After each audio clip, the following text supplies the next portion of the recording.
three eyes. Om Nithyananda Paramashivam.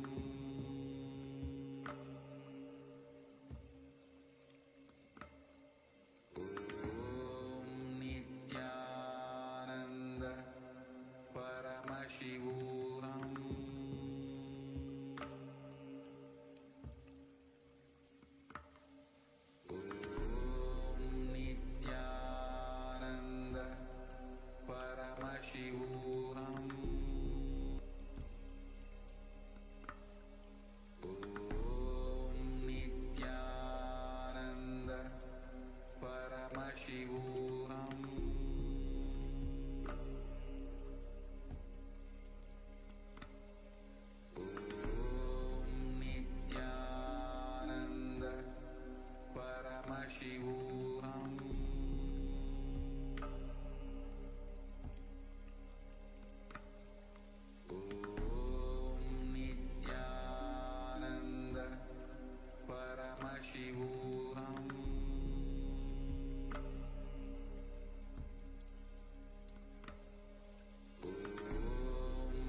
Nithyanandam Paramasukadam Kevalam Jnanamurtim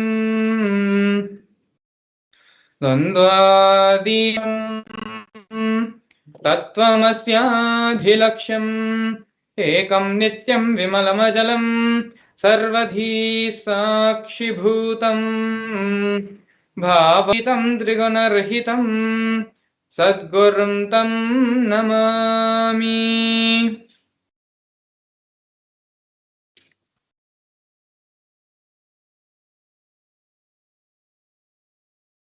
Nithyananda everyone, welcome you all to yet another wonderful Bhava Samadhi Darshan with the Supreme Pontiff of Hinduism, Bhagavan Sri Nithyananda Paramashivam.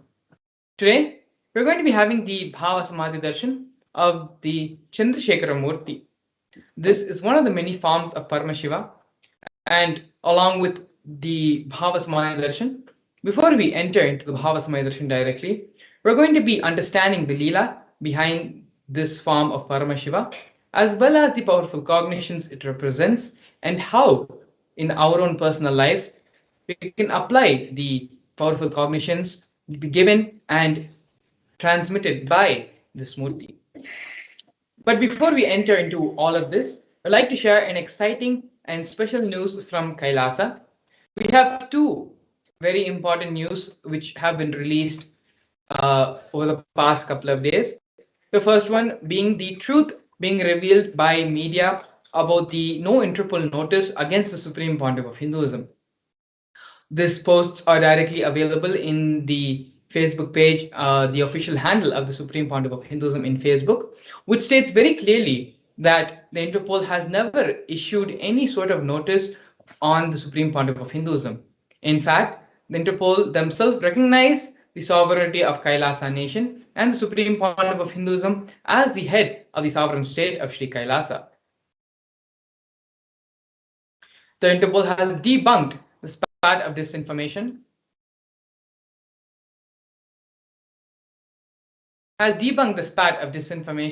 in media of any Interpol notice or diffusion against Bhagwan Sri Nithyananda Paramashivam in deference to the fact that he is the Supreme Pontiff of Hinduism and head of the state of the United States of Kailasa.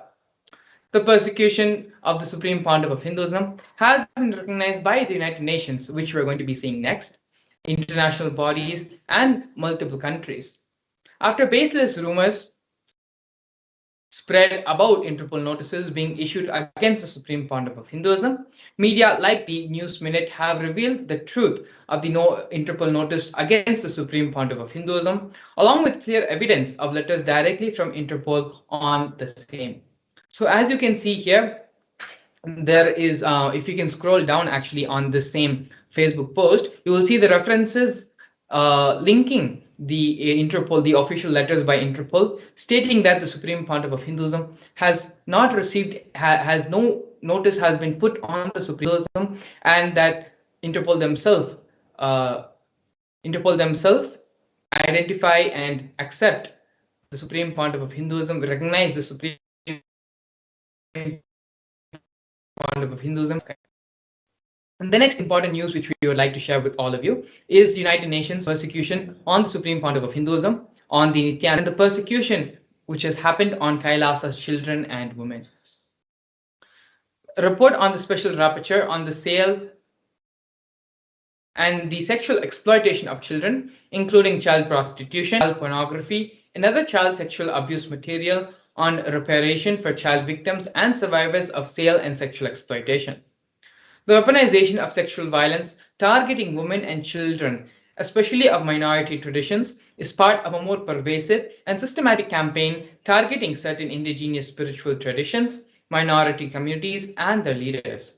One such indigenous spiritual tradition currently targeted for extermination by the deep state elements in the Hindu Aboriginal Indigenous Agricultural Tribes, which is the AIAT community, led by the Supreme Pontiff of Hinduism, Bhagwan Sri Nithyananda Paramashivam. Kailasa's Nithyananda Gurukul, the traditional residential education system of AIAT, is one of the core components of the AIAT from a tender age to learn the 64 Vidyas, types of knowledge, in a unique method of knowledge transmission. Since the year 2010, deep state elements have forcibly and unlawfully shut down the indigenous Nithyananda Gurukuls, depriving the AIAT children of their fundamental human rights and right to traditional education. Several terrorist attacks continued on the AIAT Gurukul schools and the children to destroy the indigenous education system, ironically, by the state bodies responsible for reparation. So if you actually scroll down on this post as well, you can see the direct links to all of these articles, or where the United Nations they themselves have recognized the persecution and have uploaded all these reports on their official website.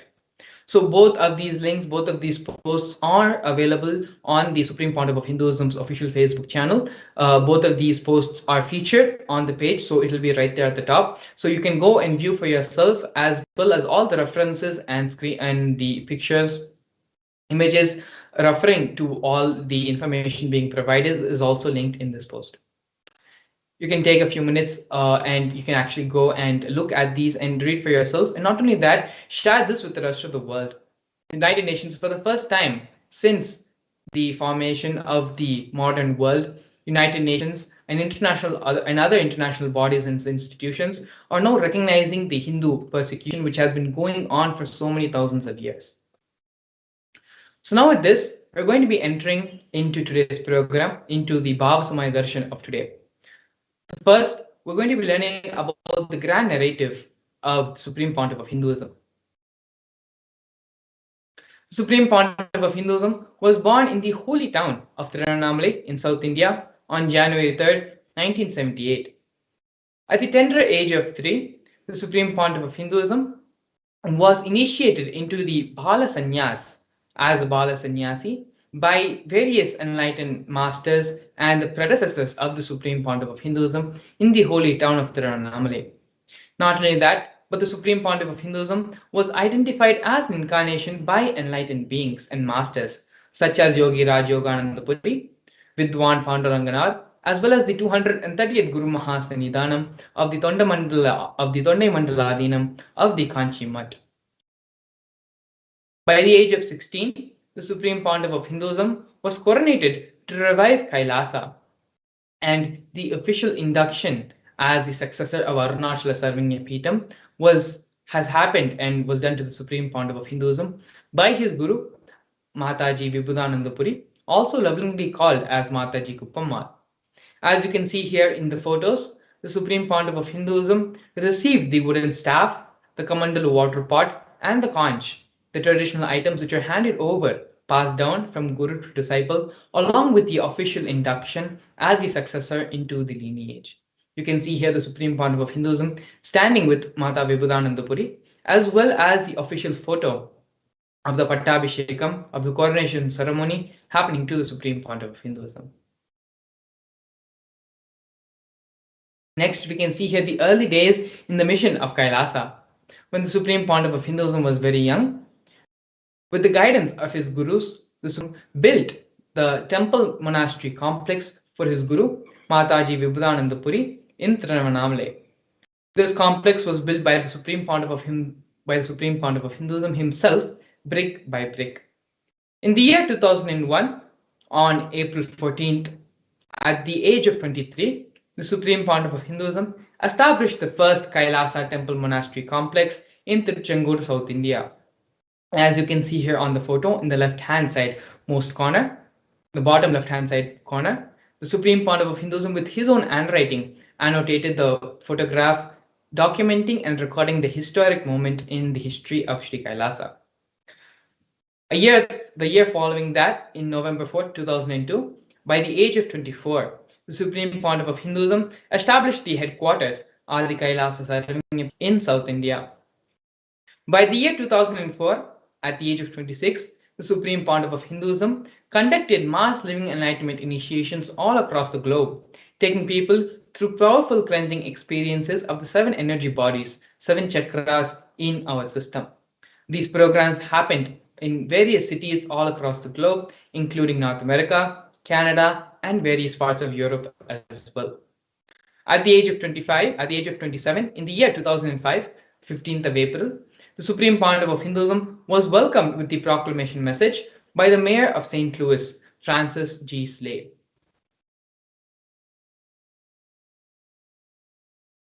Here we can see the Supreme Pontiff of Hinduism conducting the mass living enlightenment conventions in various parts of South India as well as all across the globe. We have here glimpses of the Supreme Pontiff of Hinduism giving the discourse on stress to de-stress in the Oklahoma Medical Baptist Center in the United States.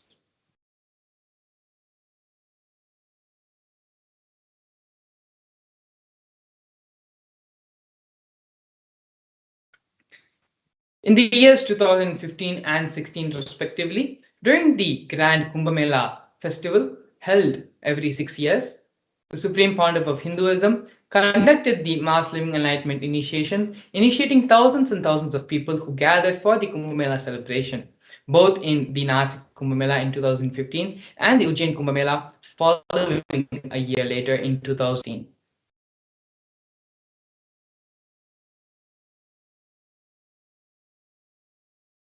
Here we can see the various coronations of the Supreme Pontiff of Hinduism.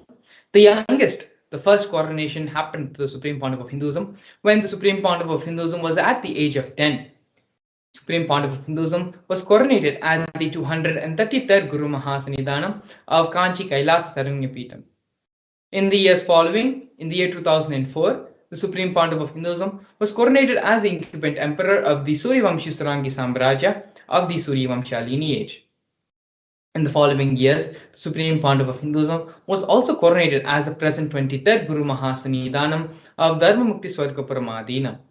In the year 2012, the Supreme Pontiff of Hinduism was coronated as the present 293rd Guru Mahasanidanam of Kailas Onata Shyamapita Sarvanya Peetam. In the year 2013, the Supreme Pontiff of Hinduism was coronated as the present Mahamandaleshwar, which is the supreme spiritual head of Mahanirvani Akhada, which is the largest apex monastic order. In the years following, the Supreme Pontiff of Hinduism was coronated as the 1008th Acharya Mahamandaleshwar, which is the head of all spiritual leaders of the Atal Akhada, which is the ancient apex body of Hinduism. In the year 2015, the Supreme Pontiff of Hinduism was elected as the Supreme Pontiff of Hinduism by a congregation of over 1,000 Hindu leaders, pontiffs.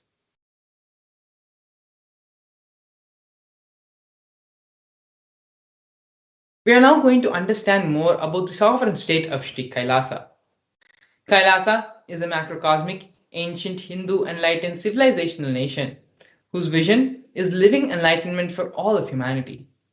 Kailasa's mission is to revive and share with today's world the practical applications of the greater sciences of authentic Hinduism, including Hindu cosmic physics, Hindu alchemy, Hindu cosmology, Hindu biology, Hindu mathematics, the power manifestation science, and other sciences as revived by the Supreme Pontiff of Hinduism.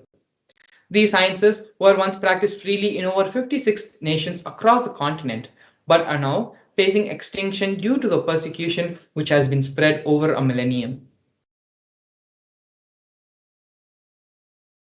Here we are looking at the 108 different Sri Kailasa initiatives, which are a collection of 108 initiatives to support a variety of humanitarian services, which collectively allow for the creation of an enlightened, peaceful, sustainable, equitable, resilient, and thriving world.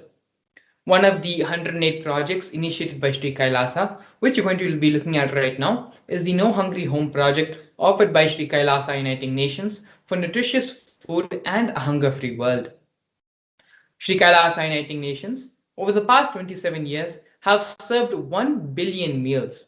Every month, the Hindu ASMT community has organized more than 3 million annadans, which is the free organic meals served as per the tradition. These annadans were organized and served during the religious gatherings to everyone without discrimination.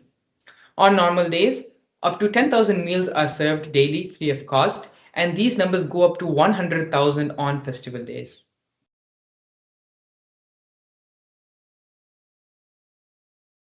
Here we can see Kailasa's protective and preventive COVID care centers offered by Sri Kailasa Uniting Nations for affordable healthcare and holistic living.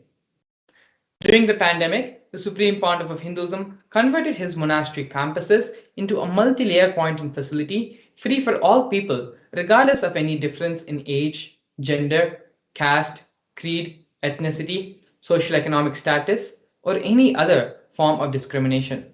Not only that, free food, shelter, medical services, and internet, all of these services were provided free of cost for an indefinite amount of time, as long as devotees continued and to stay there and be in the multi-layered quarantine facilities. More than 20 million citizens across the world of Kailasa followed the 28-day spiritual regimen given by the Supreme Pontiff of Hinduism. Here we can see Nithyananda Hindu University and Nithyananda Gurukul offered by Sri Kailasa Uniting Nations for education reform and development. The Nithyananda Hindu University is the world's largest Hindu university established by the Supreme Pontiff of Hinduism. The Nithyananda Hindu University has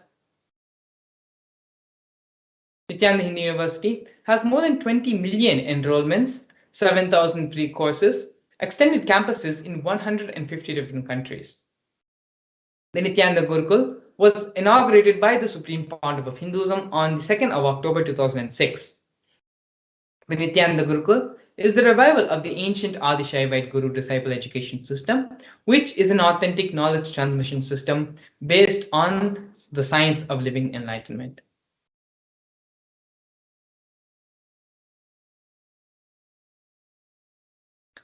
Next, we have the Nithyananda Hindu Jnanalaya project, which is the library and Hinduismpedia offered by Sri Kailasa Uniting Nations for the protection of Hindu scriptures. The Nithyananda Hindu Jnanalaya project was established by the Supreme Pontiff of Hinduism to collect 1 million Hindu scriptures while ensuring that knowledge is made accessible and shared free of cost to all, collecting and preserving 1 million books on Hinduism. The Supreme Pontiff of Hinduism has authored more than 10,000 books in 3 different languages, which have been translated into 50 other different languages, has published more than 10,000 articles, and has given more than 10,000 hours of free discourses with a combined view of 1 billion. Kailasa's Hinduismpedia is a collection of more than 15 terabyte of digital books and rare manuscripts by the Supreme Pontiff of Hinduism from all the 19 Sarvingapitams, ancient mutts, and ashrams. More than 1 billion pages on Hinduism have been collected, more than 22,000 digital books, 1,000 e-textbooks, and 100,000 articles on various topics of Hinduism.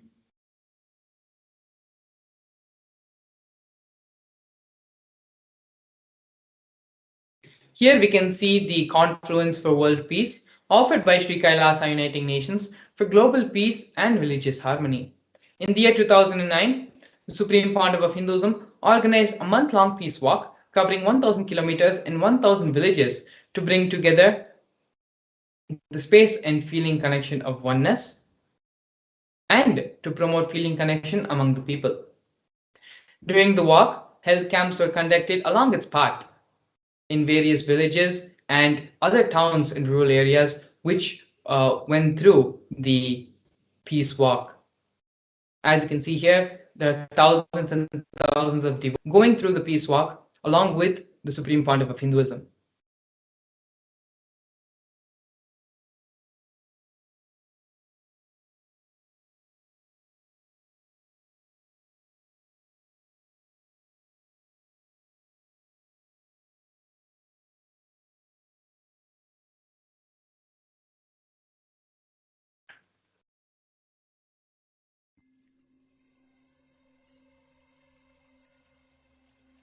I welcome you all with my love and respect.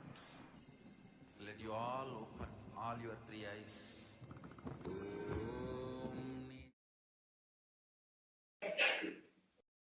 Yes, sorry for the technical glitch. The next Sri Kailasa Uniting Nations initiative, which we are looking at right now, is for feminine empowerment and gender equality. One of the many offerings and programs which the Supreme Pontiff of Hinduism has launched for the sake of feminine empowerment and gender equality is Kailasa's Yogini Sarvingapittam, which has established the yoga and meditation universities to empower the quality of life and emphasis on life solutions through Vedas and Agamas, empowering the indigenous rural women, fighting against wrongful gender stereotyping, gender-based violence, and lack of inclusive and quality learning environments. Some of these initiatives includes the Kailasa's Nithyananda Lakshmi project, which is a microfinancing service, Kailasa's Women Foundation and Women Empowerment Self-Help Centers, which have been launched in 108 different places around the world since the year 2009. Kailasa's Ankito program, which is the providing a foundational literacy about the working of basic community services and infrastructural establishments. Kailasa's Ashraya program, providing vocational training programs to rural and indigenous women, provide equal opportunities and access to independent, self-sufficient financial environments to them.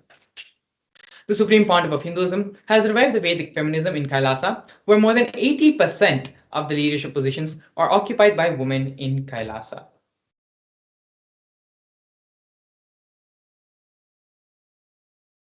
Here we're looking at the various offerings and contributions done by Sri Kailasa Uniting Nations for Yoga, offering the Nithyananda Yoga. One of the many of Nithyananda Yoga is the Nithyananda Kriyas, which are 108 scientifically validated Kriyas revived by the Supreme Pontiff of Hinduism, specifically targeting the 108 major diseases and disorders such as diabetes, arthritis, blood pressure, rheumatism, and more. Not only that, but the Supreme Pontiff of Hinduism has also revived the ancient traditional forms of yoga, such as the Shivastamba Yoga and Rajju Yoga, which is the pole and rope yoga respectively. in which yogic asanas, postures, and weight balancing techniques are performed to create the yogic physiology, aligning it to the cosmic geometry that manifests superconscious powers. The Supreme Pontiff of Hinduism has also received two Guinness World Records for the largest rope yoga, which is the Shivastamba, for the largest rope yoga, which is the Kundalini Raju Yoga, and the largest pole yoga, which is the Shivastamba Yoga classes, bringing worldwide attention to these extraordinary forms of yoga. These world records were received by the Supreme Pontiff of Hinduism on the 30th of September and 3rd of October, respectively.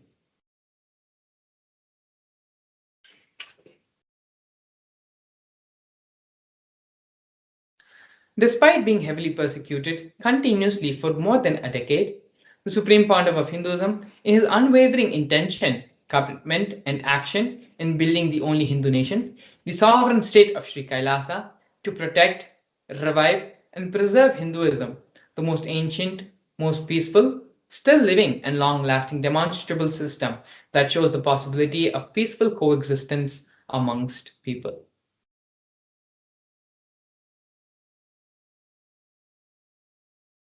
Here we are looking at one of the most historic moments in the history of Sri Kailasa, where Kailasa, the first nation of Hindus, led by the Supreme Pontiff of Hinduism, spoke on behalf of the 2 billion global Hindu diaspora at the 14th session of the United Nations Forum on Minority Issues. A significant milestone in the history of Hindus and the sovereign state of Sri Kailasa happened on the 2nd of December 2001. His Sri Nithya Priyananda, Ambassador Extraordinary and Plenipotentiary of Kailasa, represented the persecution of Hindus at the 14th section of the United Nations Forum on Minority Issues. The theme of the forum was conflict prevention and the protection of human rights of minorities. This was the first time the plight of persecuted Hindu minorities was represented in the United Nations. The ongoing and systematic generational attacks on Hindu indigenous traditions were highlighted as a part of this meeting.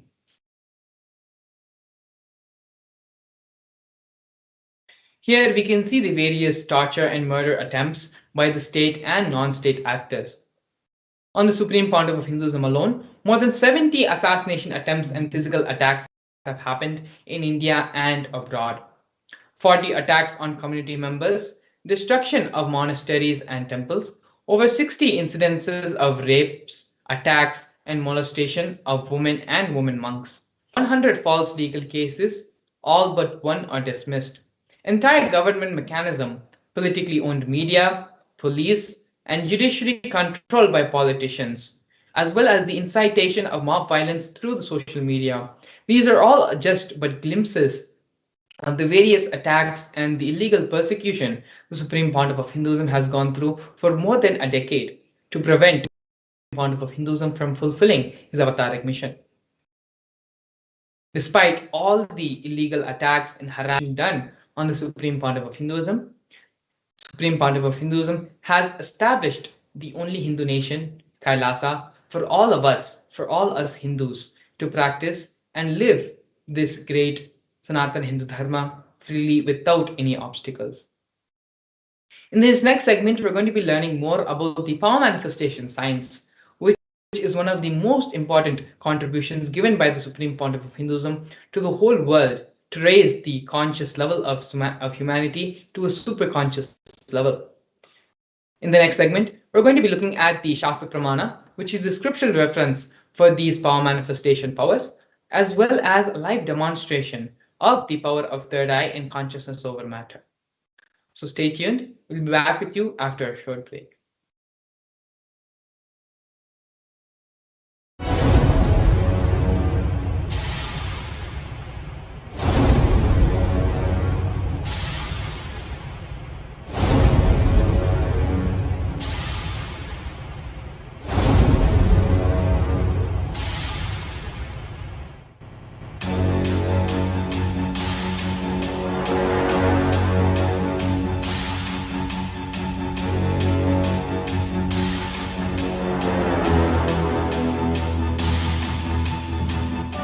Understand, literally last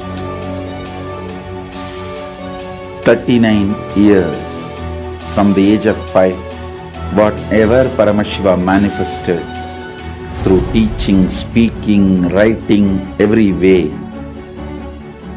condensing the whole thing and presenting it to you all as experientially in these 21 days through this Jnana Charya, Jnana Kriya, Jnana Yoga, Jnana Jnana is Mahaparamashivoham. Lifestyle for just Paramashiva. Rituals to be just Paramashiva. Yoga for just being Paramashiva. Jnana just Paramashiva. Paramashivoham is like literally the Nithyanandam, we welcome all the viewers watching us live on our social media platforms, and we are now going to enter into the beautiful session of understanding what is power manifestation and how power manifestation science can help us in various fields of our life, and how we are going to be manifesting Paramashiva in our life. So now we're going to have a short introduction before going into the demo, where we're going to be seeing various aspects of power manifestation, like how it is useful in our life, and what are the difference between the Shaktis and the Siddhis, and what is the science actually behind manifesting Shaktis. So, in the Vedagamas, the source scriptures of Hinduism, Paramashiva reveals in elaborate detail that every human is hardwired to manifest the 463 plus Shaktis of Paramashiva. Manifesting powers are described in an elaborate, systematic way in the Vedagamas to give humans the opportunity to access the various possibilities and powers and the other states of consciousness which are given in the Vedagamas. Manifesting Shaktis manifest from the fundamental cognition that you are Paramashiva, you are divinity, and not the cognition that you need to reach divinity.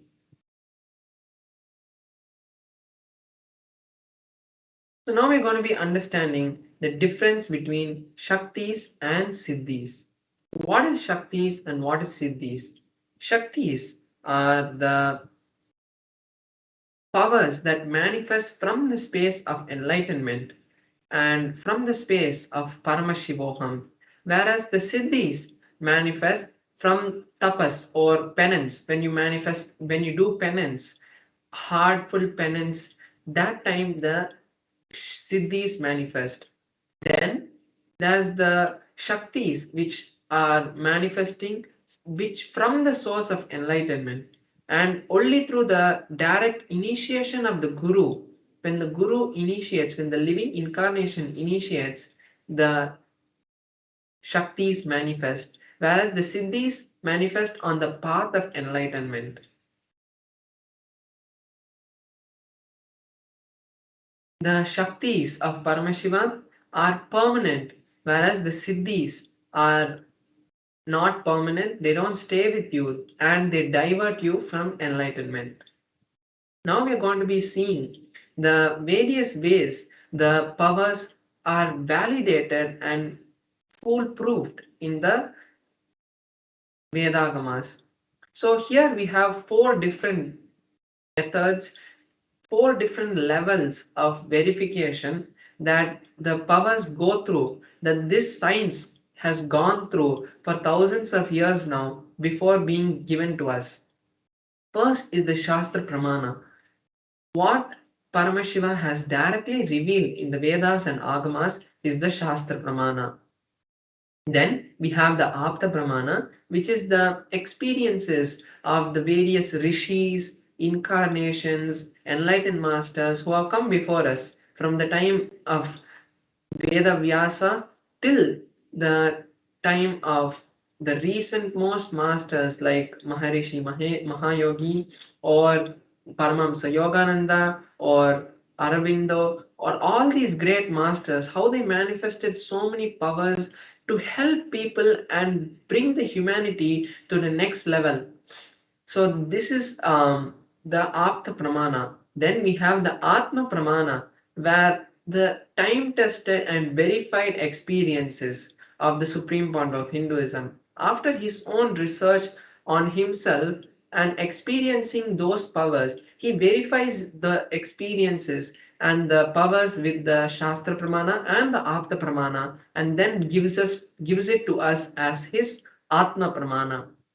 Then we have the Pratyaksha Pramana, which is the scientific study on the powers. What science is able to derive from these powers, what science is able to understand, and what science is able to say that these powers, how science is able to say that these powers are real. Now we'll be seeing the source of the powers, how these powers actually really manifest. Paramashiva is the primordial divinity in Hinduism, the ultimate reality, cause which is self-effulgent, all-pervading, unchanged beyond time, space, form, and causality. As the fundamental base of the manifest and unmanifest, he manifests the five actions, the five fundamental actions which create this whole cosmos. Then there's a direct quote, the direct teaching from the Supreme Point of Hinduism. The powerful cognition is the ultimate truth about the manifesting Shaktis is when any powerful cognition is mapped into our consciousness, in the sense when a powerful cognition is understood and digested by us, that time it manifests in everyone through anyone as the powers of Paramashiva. Now we are going to be seeing the detailed pramanas for each of the detailed scriptural references and give us the details about each of the pramanas. So here we have the pramana for the power of third eye. And third eye is not just blindfold reading, but the ultimate and all powerful energy center that has been given to us by Paramashiva. Here we have the scriptural reference from a scripture called the Vijnana Bhairava Tantra, which is a scripture which was directly given to Paramashiva Shakti, Parvati by Paramashiva. Here in the Vijnana Bhairava Tantra, the 34th verse gives us the understanding about third eye. The verse goes, Kapalantar manonyasa tishtanmilita lochanaha Kramena manaso dhadyat lakshayet lakshyamuttamam. Paramashiva says, by having the mind fixed in the inner space within the crown center and sitting stably without any movement and having the eyes in succession to the third eye, from that space and stability of the mind and the inner space, one attains the vision of the ultimate goal, Lakshyam, and is able to have the vision of any place or object anywhere, and he attains the space of with the source Paramashiva. So here we can see how a detailed step-by-step procedure has been detailed out by Paramashiva in this scripture. Next we have the Apta Pramana, which is from the incarnations and various other masters who have come before us. Here we have the Apta Pramana from the Bhagavad Gita, which is the beautiful words of Bhagavan Shri Krishna, giving lots of powerful cognitions to Arjuna, and by giving it to Arjuna, he has given it to the whole world. So in that scripture, Arjuna requests Bhagavan Shri Krishna that Arjuna wanted to see the cosmic form of Bhagavan Shri Krishna. And Bhagavan Shri Krishna says, but you cannot see the cosmic form of mine with these physical eyes of yours. Therefore, I grant you the divine vision of the third eye. Behold my cosmic opulence. So this is the direct translation of the 8th verse of the 11th chapter, where Bhagavan Shri Krishna gives Arjuna the initiation into the third eye, and then Arjuna is able to see the cosmic form, and he details it out in the 11th chapter of the Bhagavad Gita. Then we have the Atma Pramana, the experience of the Supreme Point of Hinduism, how he was able to see and how he was able to manifest this experience. So he says in his own words that the first experience I had, I was able to see everything around me, above me, below me, the whole 360 degrees. And not only I was able to see, I was able to feel everything that was around me. So this is the direct words of the Supreme Point of Hinduism, and we can see how it is directly matching with the Shastra Pramana. Now we have the Pratyaksha Pramana, which is the scientific study on the powers. What science has understood and discovered from this power manifestation. So they have done a direct study on the Supreme Point of Hinduism, and when they did that, they were able to see high amount of energy being radiated from the frontal lobe, in the middle of the frontal lobe, which is the point where the third eye is. And the same readings have been replicated by various balasans and yogis who have manifested the same power after the initiation of the Supreme Point of Hinduism.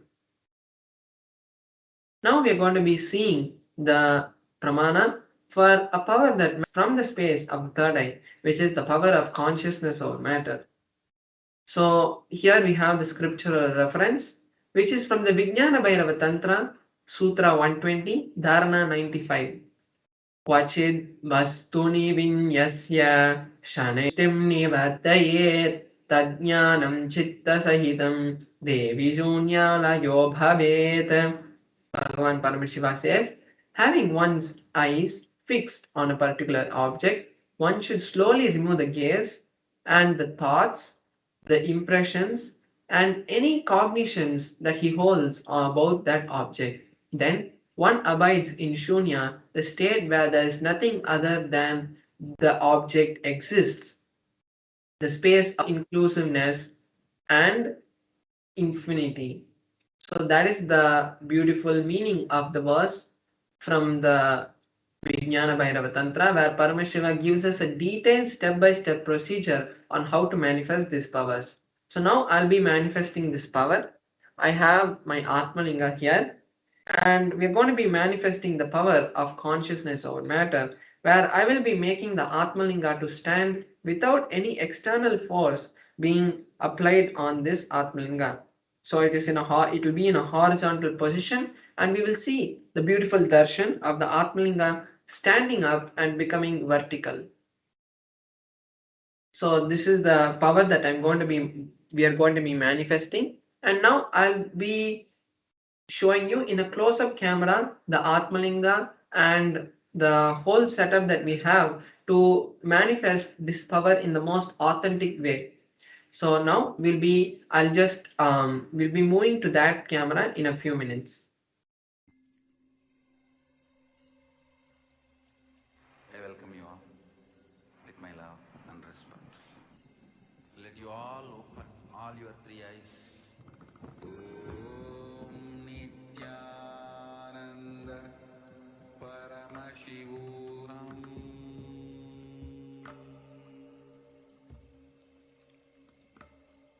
Om Nithyananda Paramashivam.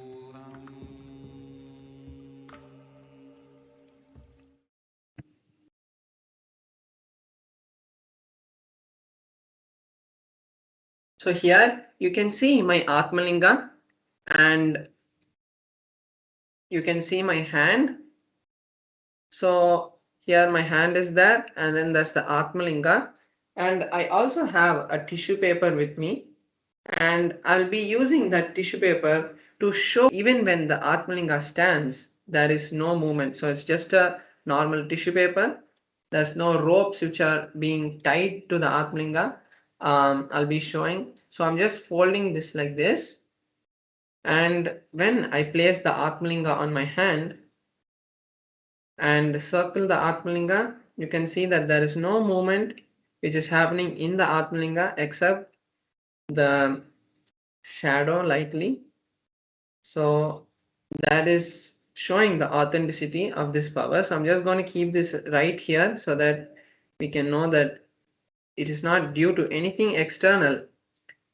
So now I have the Atmalinga here, and I'm going to be chanting the Mahavakya. And when I do that, we will see the beautiful darshan of the Atmalinga standing. So now all of us can also join me, all the viewers on our social media platforms can also join me in this beautiful manifestation.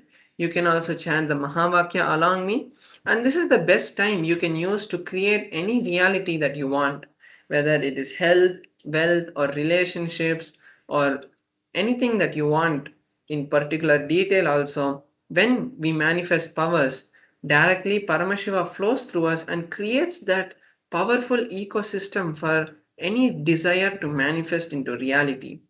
So now we can enter into the manifestation.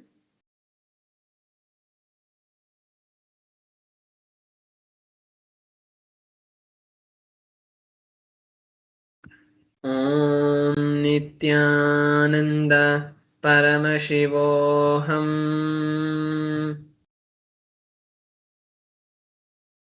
Om Nithyananda Paramashivoham. Om Nithyananda Paramashivoham.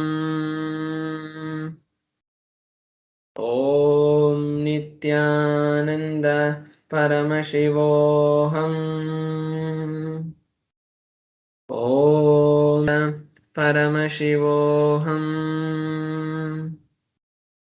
Om Nithyananda Paramashivoham. Om Nithyananda Paramashivoham. Om Nithyananda Paramashivoham. Om Nithyananda Paramashivoham. Om Nithyananda Paramashivoham. Om Nithyananda Paramashivoham.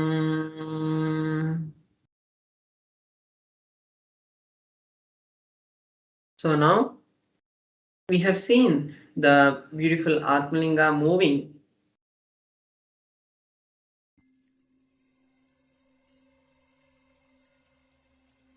I welcome you all with my love and respect. Let you all open all your three eyes. Om Nithyananda Paramashivam.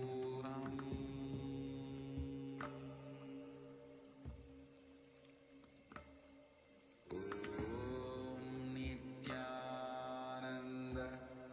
Paramashivam.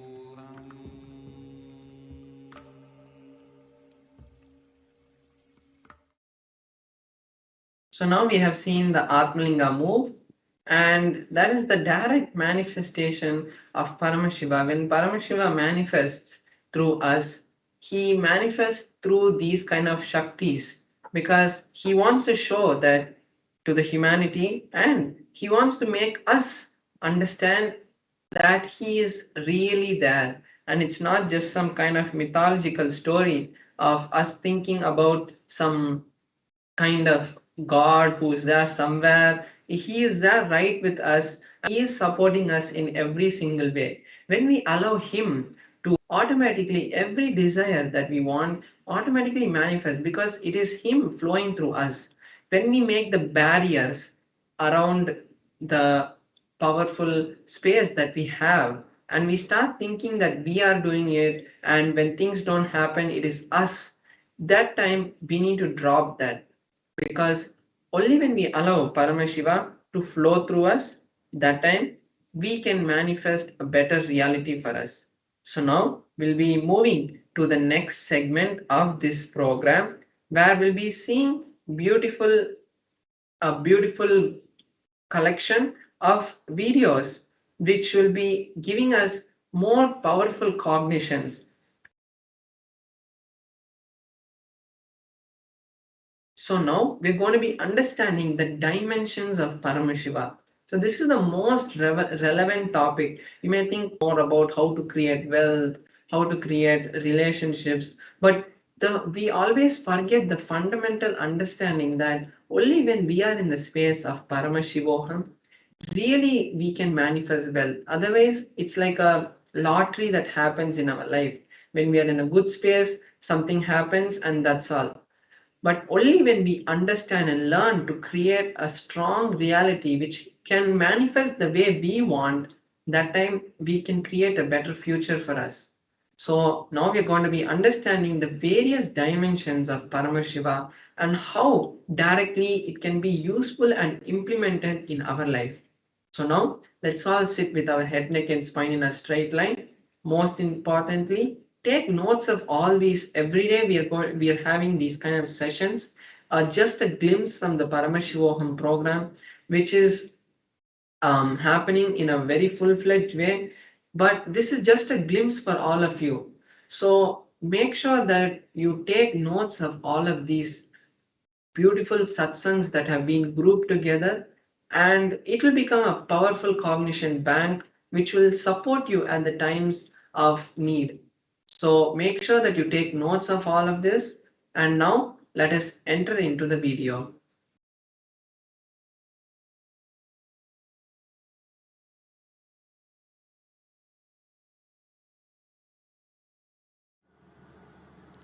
Static matter. All of you know what is static? On which you are sitting.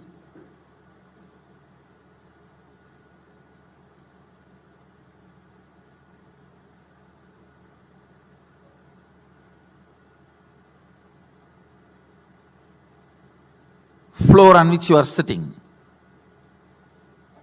Things around you. Static matter, all that is a static matter. Vibrant activity, dynamic activity. That is like electricity, electron, proton, neutron movements. Ordinary electricity connection to this microphone, to atomic explosion. All this are dynamic activity. Listen. Static matter, dynamic activity, strategic existence. There is a part of you which exists not as a static matter, not as just dynamic activity, but as a strategist who can think, who can visualize, who can inspire, who can take decisions, who has choices, who is alive.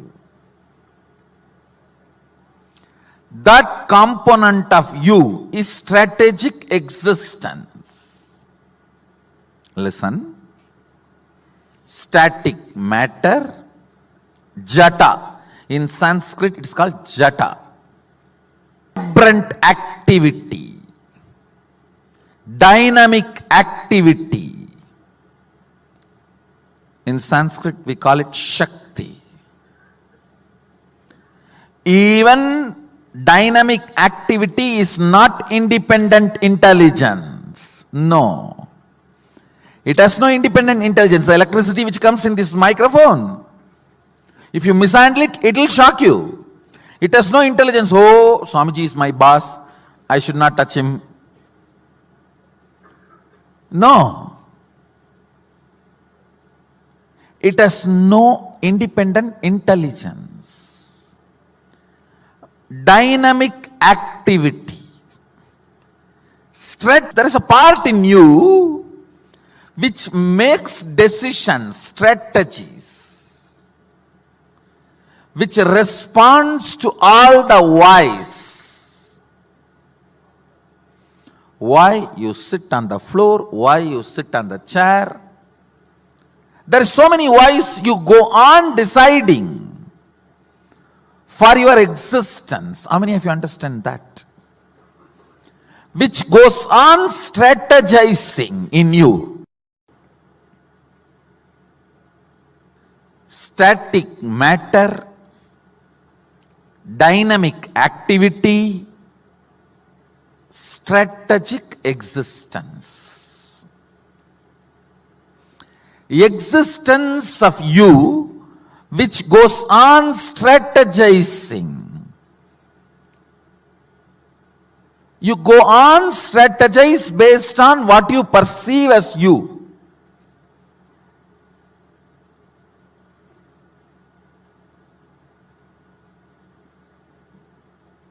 Yes, please listen. Static matter, dynamic activity, strategic existence. Usually all of you feel these three are different. Am I right? Now I am declaring one of the most sacred secret, important truth. Static matter, dynamic activity, strategic existence. Jata, Shakti, Shivam.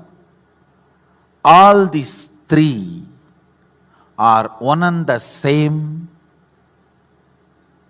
There is no boundary, there is no border between these three. Listen.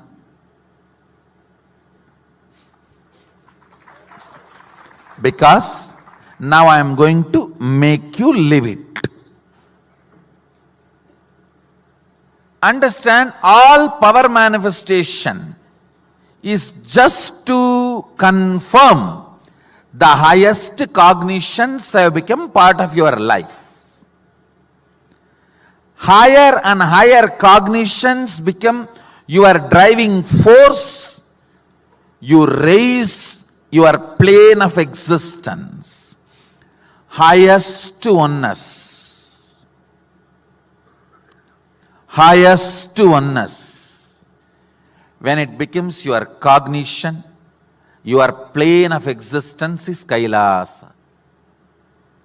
The strategic existence which is in you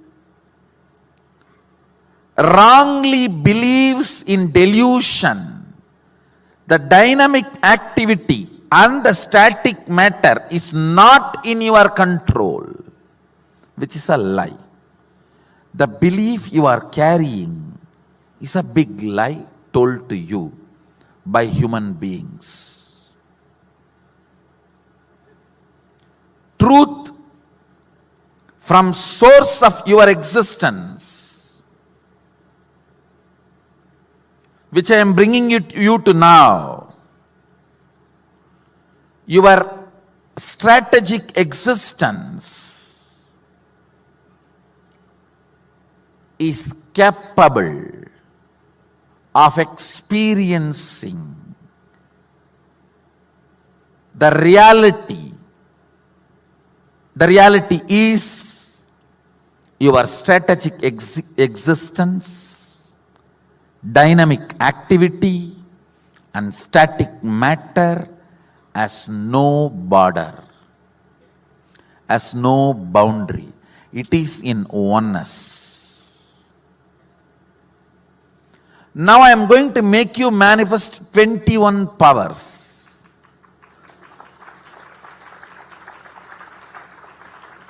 Just to make you understand the multi-dimensions of this truth. Listen.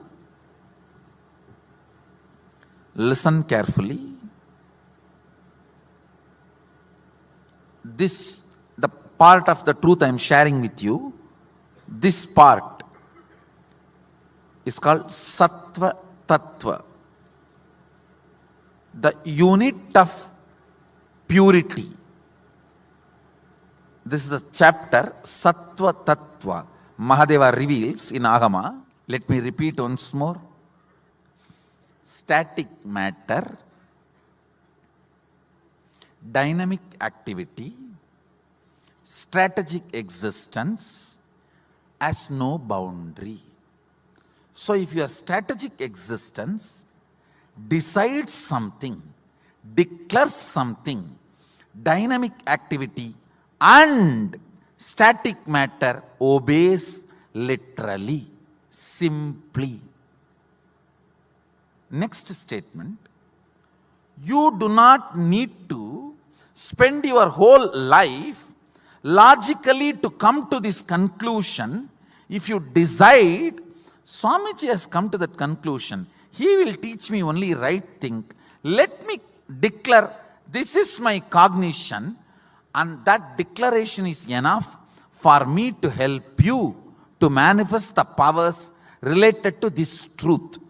When you start manifesting powers, you will understand it is not just Swamiji's conclusion, it is now your own conclusion.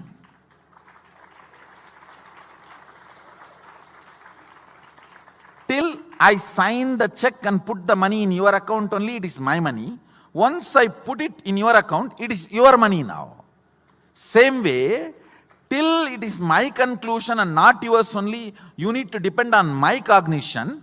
Once you start manifesting powers and understanding, now it is your cognition. Now it is your conclusion. Now it is your way of existence. How many of you are understanding? That's all. This part of the Agama is called Sattva.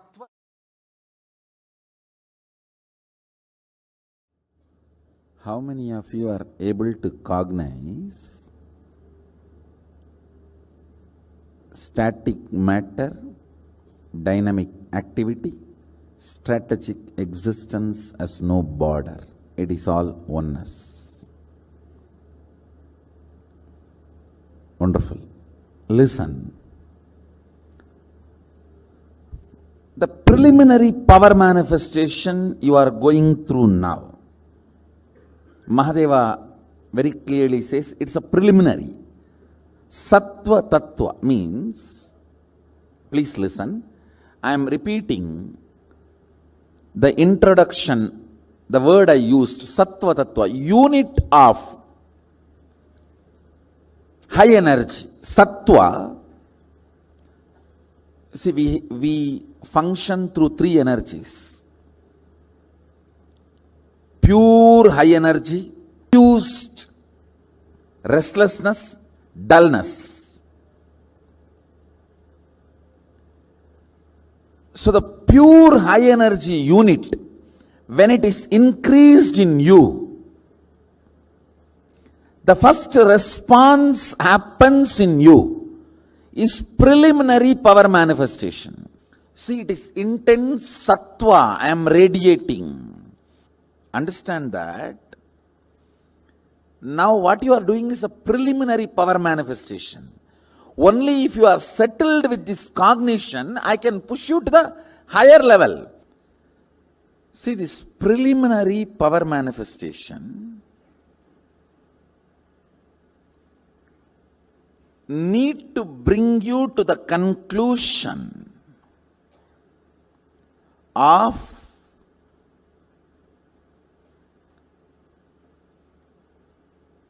static matter, dynamic activity. See, static matter means a small stone in your kidney to the Everest mountain. Everything is static matter.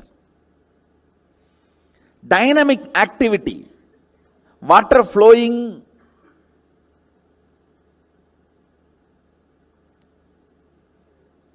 in your bathroom tap to the atomic explosion. Everything is dynamic activity. Strategic existence, your ability to generate a will is what I call strategic existence. Your existence which goes on strategizing. How many of you are understanding all these three? See, listen. This three is separate is the ignorance. Even the modern day science is trying to catch up with this truth.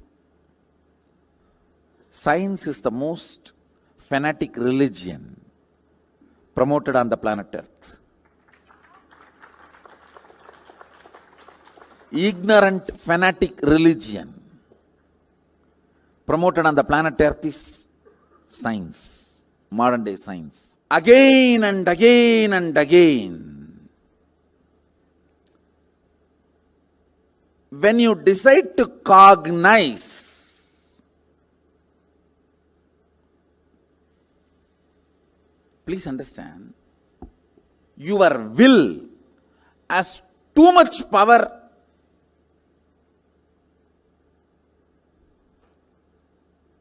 beyond your expectation. Just put the will on this cognition. With all my will, I strategically declare dynamic activity, static matter is my extension. There is no boundary. I can do what I want with it. I am the ultimate over both. Understand? Now the truth I declared to you all, you can paraphrase multiple understandings which comes out of this cognition. That is the source of power manifestation. This is the logic of power manifestation. All of you understand? So the essence of this session, static matter, dynamic activity, strategic existence, is one and the same. My strategic existence has power over everything. It may be repetitive, but please put this again as a status. This as your status. This is your real status. Understand, your faith, your belief, everything is shallow. Everything is shallow. I am not at all asking your faith or belief.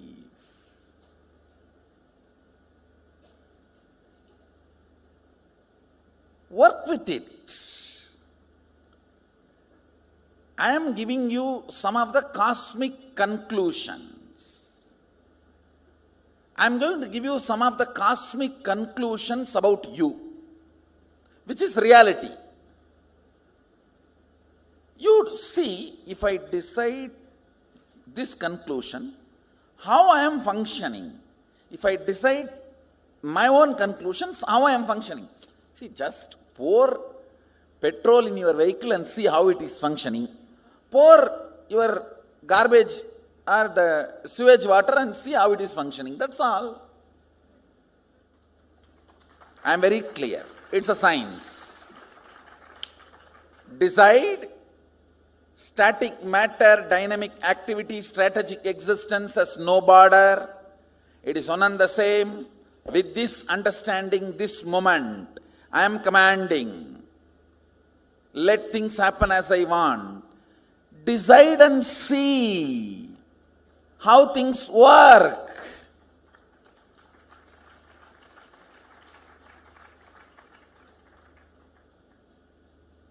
Power manifestation is nothing but I am giving you 21 types of way to taste the sugar. I have given you full pot full of honey. You can put your hand, right hand and lick, or left hand and lick, or pour on your mouth and drink. These are 21 methods to taste the honey. Honey is the sacred secret, that cognition, highest cognition. Power manifestation is just to taste that honey, to come to that conclusion.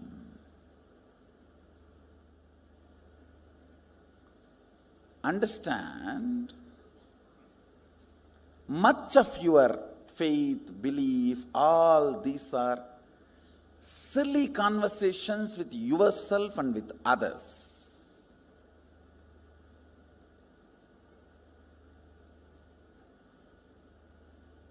I neither believe your faith, I don't believe your belief.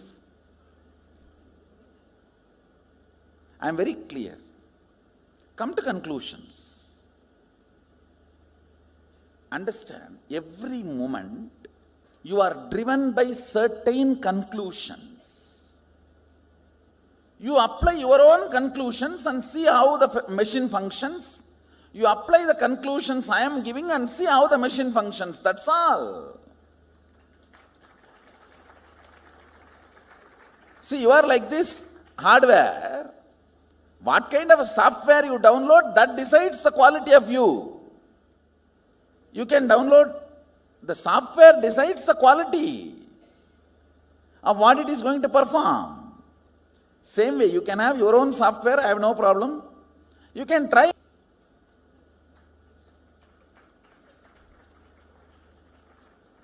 So there is no belief, faith involved. The whole process involves integrity. The whole process involves integrity, not faith or belief. Integrity to the conclusion. Understand, whatever sampradayas in Hindu tradition, whether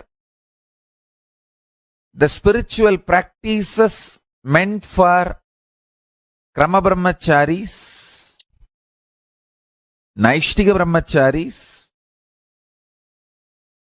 Rudras, Rudraganyas, Rishi, Rishikas, Yogi, Yoginis, Bhairava, Bhairavis, everything is aimed only to raise you to vertical time zones and reach you ultimately to the space of Paramashiva Kailasa.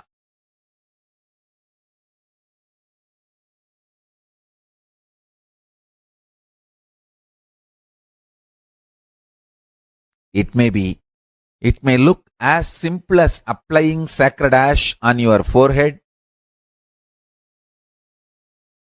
or as difficult as you think practicing absolute asteya aparigraha, non-stealing and non-possessiveness, living with minimal things and brahmacharya and satya, absolute integrity. All these great vows. Understand, actually these great vows are not like a forced rules. They are actually the great powers revealed from Kailasa. If you understand and internalize the powerful cognitions. For example, one of the greatest truth from Kailasa is static matter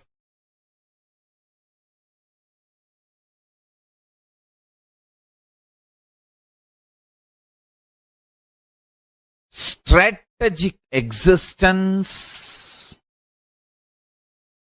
vibrant energy. All these three is one and the same. Carefully listen.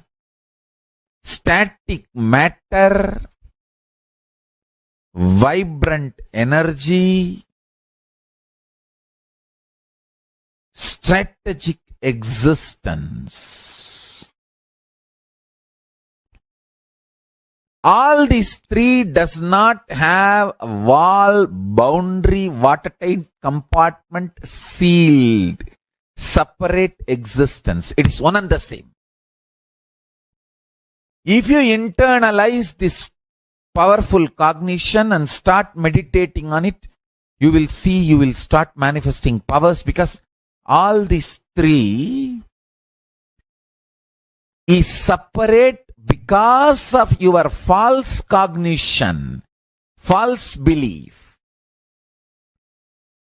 Once you lift the false belief, it is like a bamboo floating in the Ganga. If you are looking short, small part of the Ganga, like if you take a close-up shot, it will look like Ganga is divided by the bamboo. If you go for a long shot, you will realize Ganga can never be divided by the bamboo. If you think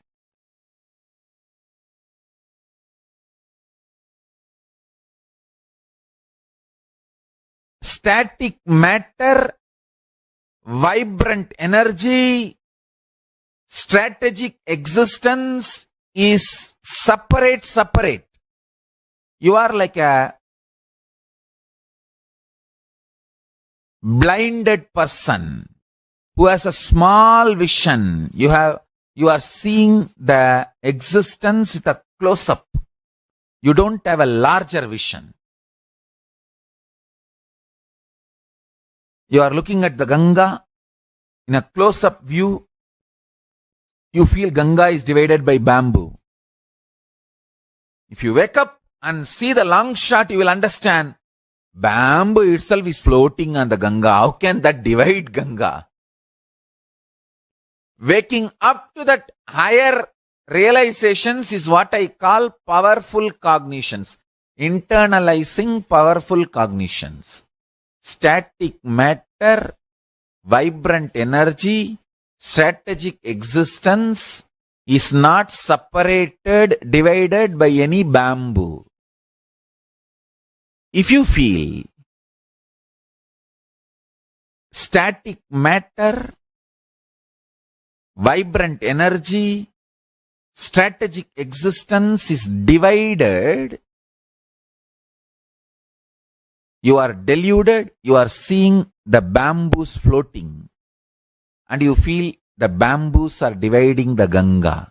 No. Wake up and see from the larger vision. You will understand all the three are one and the same. Static matter, vibrant energy, strategic existence is one and the same, and the bamboos are floating on the Ganga. They can never divide Ganga. Your beliefs and ideas are floating on this Paramashiva. They can never divide Paramashiva. Waking up to the higher reality is what I call internalizing powerful cognition. I'll just finish the whole thing in 2-3 statements. You are a hardware, this body. And thus there is a software, the programming, which operates this body. There is an electricity connection. Now, the software with which you were operating and the electricity, these two is completely screwed up. That is when the heart is destroyed. I am doing two things. One, again and again. See, every powerful cognition I am giving, when I say this static matter, dynamic activity, strategic existence is one and the same. And immediately, till you get into your old stupid screwed software, you will not have doubt. For a few minutes, because of my face value, I think this fellow must be telling only for my good. Some reason, it will be there as alive memory. Those few minutes when you decide to use that as my super consciousness, my electricity, not the regular electricity with which you are working, bioenergy. No, Sadashiva's bioenergy, who gave me the experience and authority to transmit this experience. His bioenergy just enters into you. Once you start seeing that moving, you will feel, oh God, I think this fellow is right. Once 21 times you move, then this software cannot be taken out of your software. How many of you are understanding what I am saying? Understand? That's all is the whole.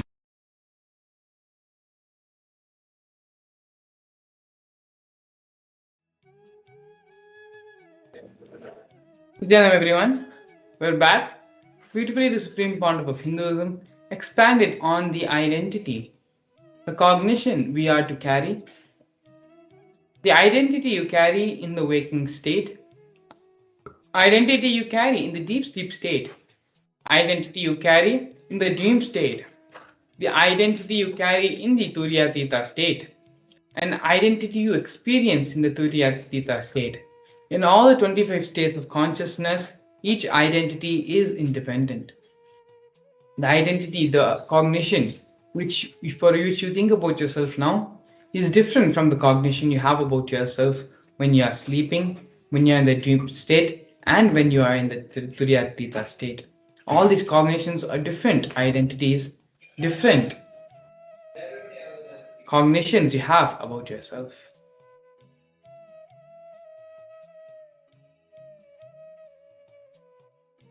Let us now pen down what are the various cognitions, identities which we carry in each of the four states of consciousness.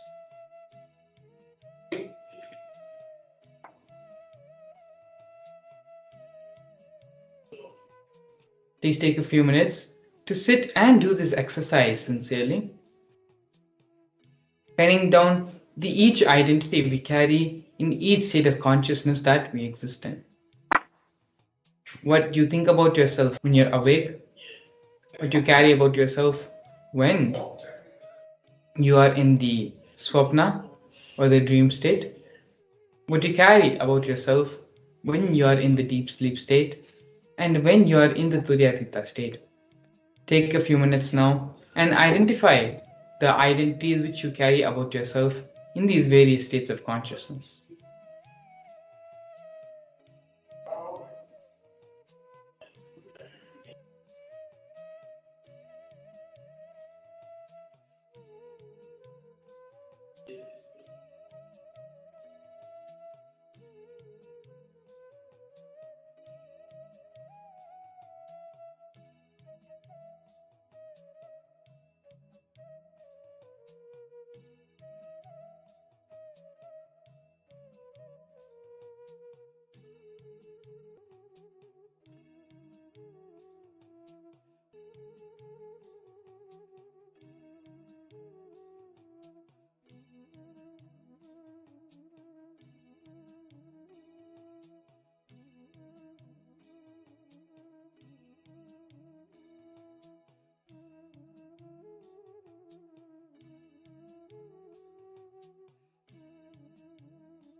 Allow it to happen. Allow these few moments for you to give to yourself. It is through these internalization exercise, through these various different powerful cognitions, the Supreme Pontiff of Hinduism helps us to raise to his conscious level, to vibrate in the same frequency his mirror neurons are vibrating. During the Bhava Samadhi Darshan, the Supreme Pontiff of Hinduism mirrors the neurons of the highest states of consciousness, of the highest states of reality. And when we see the Supreme Pontiff of Hinduism in those states as the Bhava Samadhi, in the Bhava Samadhi of these higher realities and higher states of consciousness, we manifest all these. We ourselves raise our neuron level, raise the level and the existential consciousness we are living in to that of the Supreme Pontiff of Hinduism.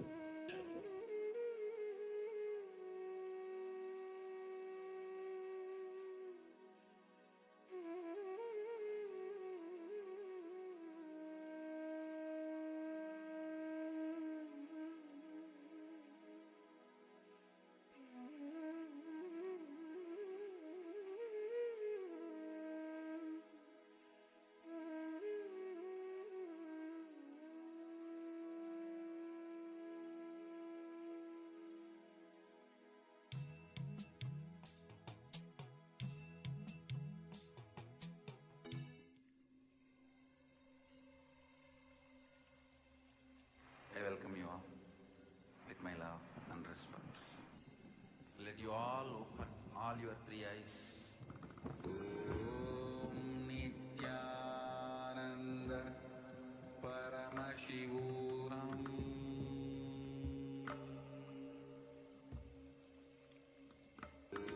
Om Nithyananda Paramashivam.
Yes, I'd like to sincerely apologize for the technical glitch.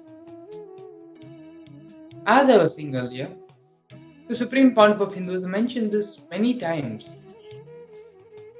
We give time for everyone in our life, for job, for our household, for our various friends and families, for our extended families, but we never give time for ourselves.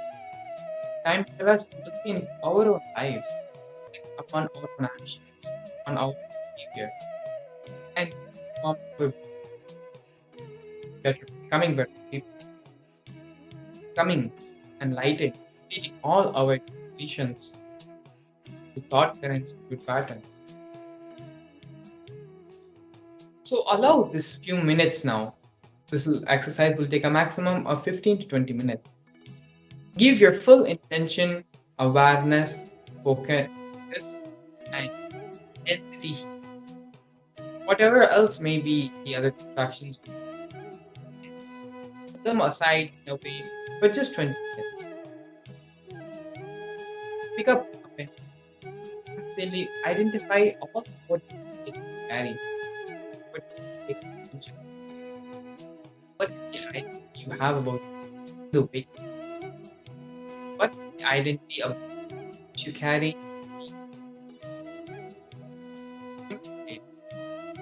What is the identity you carry up in the deep state? And finally, the identity you carry about yourself in the Turyatika state. Then down all the different identities you carry in these various states. Once you have reached that, we can move into step.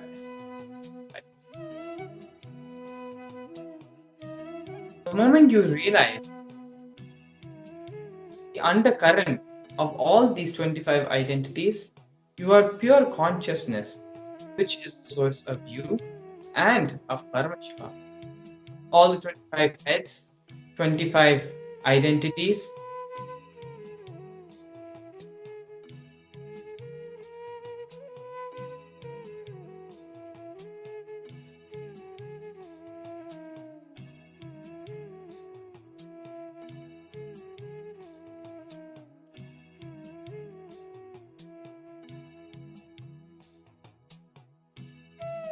all the 25 heads, all the 25 identities gets integrated. That is why Paramashiva is also always described with 25 heads, means he who has realized his 25 identities is in oneness with the source consciousness, pure Paramashiva, ultimate. As long as your identities play separate game without getting integrated to the source, you continue to remain in suffering.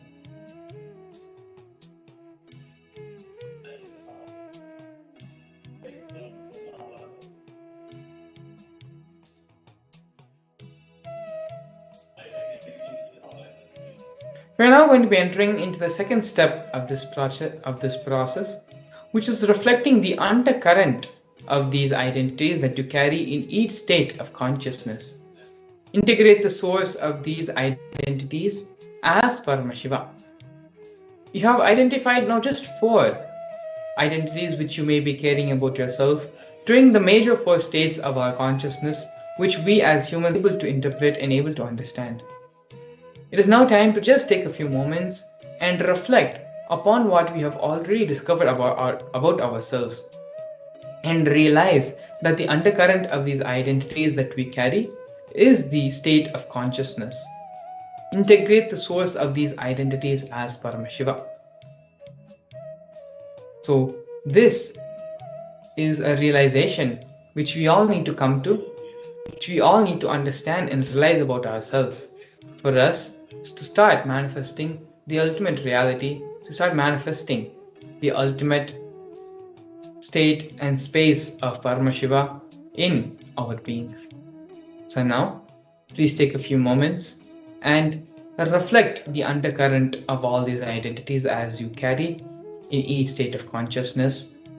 Reflect as how you were consciousness in all of these identities.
Yes.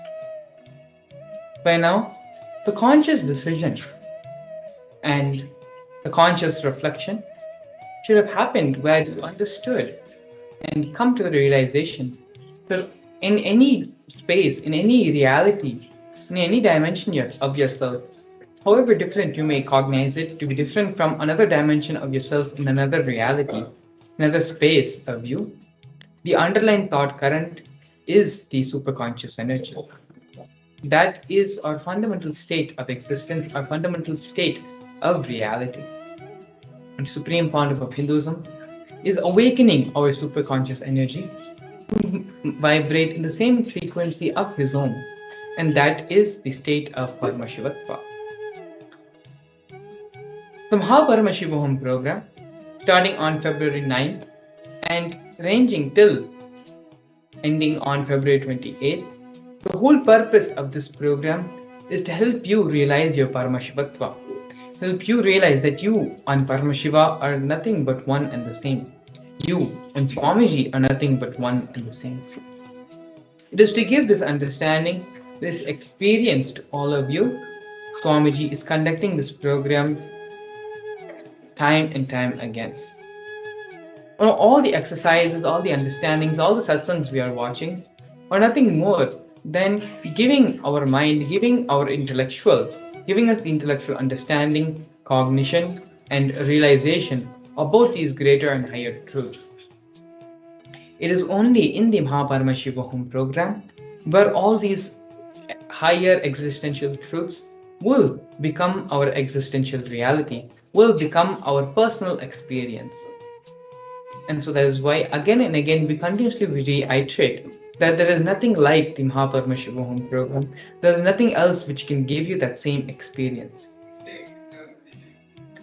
Actually, if you go to YouTube and if you just go through the various testimonies given by devotees who have attended the Paramashivam program, you will see the immense transformation which can be given, which the Supreme Founder of Hinduism gives to each and every one on a personal level.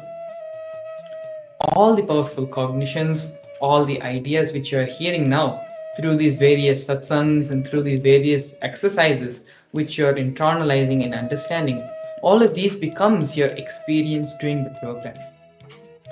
Supreme Founder of Hinduism, over the span of 21 days, attends to each and every part of your life, attends to each and every aspect of your life, and ensures that completion is the only thing which is the driving force of your life.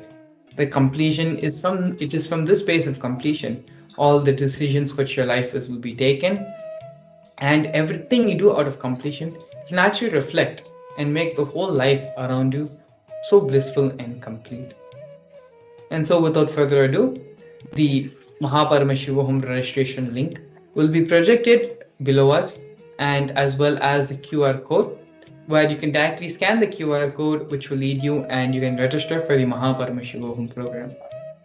Over the past couple of weeks, we have gone through and seen many different forms of Paramashiva, the different Leelas Paramashiva has assumed, as well as the Bhava Samadhi Darshans, which the Supreme Founder of Hinduism gives in the form of these various different Leelas. All of these are nothing but different ways, methods, and techniques to raise your consciousness for you to realize ultimately that you are Paramashiva, you are Swamiji, you and him are one and the same. The whole fundamental cognition, the whole fundamental purpose of Hinduism is to make you understand, for you to have the experience that you and the divine are same. Today, throughout the session, we learned many things about the powerful cognitions, about the power manifestation science, and the existential reality of Paramashiva. In the further segments, the ultimate darshan of the Supreme Founder of Hinduism, as the Chandrasekhara Murthy, we are going to be seeing the next segment of this program, which is causing your reality for you to manifest all the different dimensions and aspects of your life. So without further ado, please stay tuned. We'll be back after a short break. Since the beginning of time and space, Bhagwan Paramashiva, the all-powerful, all-pervasive, and all-knowing ultimate superconscious existence revealed in the Vedas and Agamas the source scriptures of Hinduism, the truths about himself and the manifested universe and its multidimensional and simultaneously existing dimensions and worlds, also known as parallel universes or vertical time zones. त्रुट्यादि प्रत्ययस्यार्थ कालो माया समुद्भवः. The Kala Tattva, which gives rise to the knowledge of various time zones and parallel universes such as Truti and others, is originated by Ananteshwara from the impure Maya. Bhagwan Paramashiva mentions that as we experience the various higher states of consciousness, we simultaneously experience the various time zones associated with them. We get transported to the parallel universes and experience the other dimensions of our own existence, of our own personality. Listen. Suvarloka is all about stable bliss. Absolute health and stable bliss. Maharloka is all about the highest peak possibilities. Jana Loka is the place where you can exist in multiple bodies at a time. You experience oneness as the super reality. Tapaloka is that last struggle you go through. Sometimes you know you are Paramashiva, sometimes you just slip off, but again you say, I am Paramashiva. That space is the Tapoloka, an absolute surrender. Whether I am remembering, I am manifesting Paramashivatva, or I am deluded, I surrender both to Paramashiva. When you take that decision, you are lifted to Brahmaloka. You move to the Brahmaloka. The deep surrender lifts you to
नित्यानन्दं परमसुखदं केवलं ज्ञानमूर्तिं द्वन्द्वातीतं गगनसदृशं तत्त्वमस्याधिलक्ष्यम् एकं नित्यं विमलमचलं सर्वदी साक्षिभूतं भावातीतं त्रिगुणरहितं सद्गुरुं तं Namami.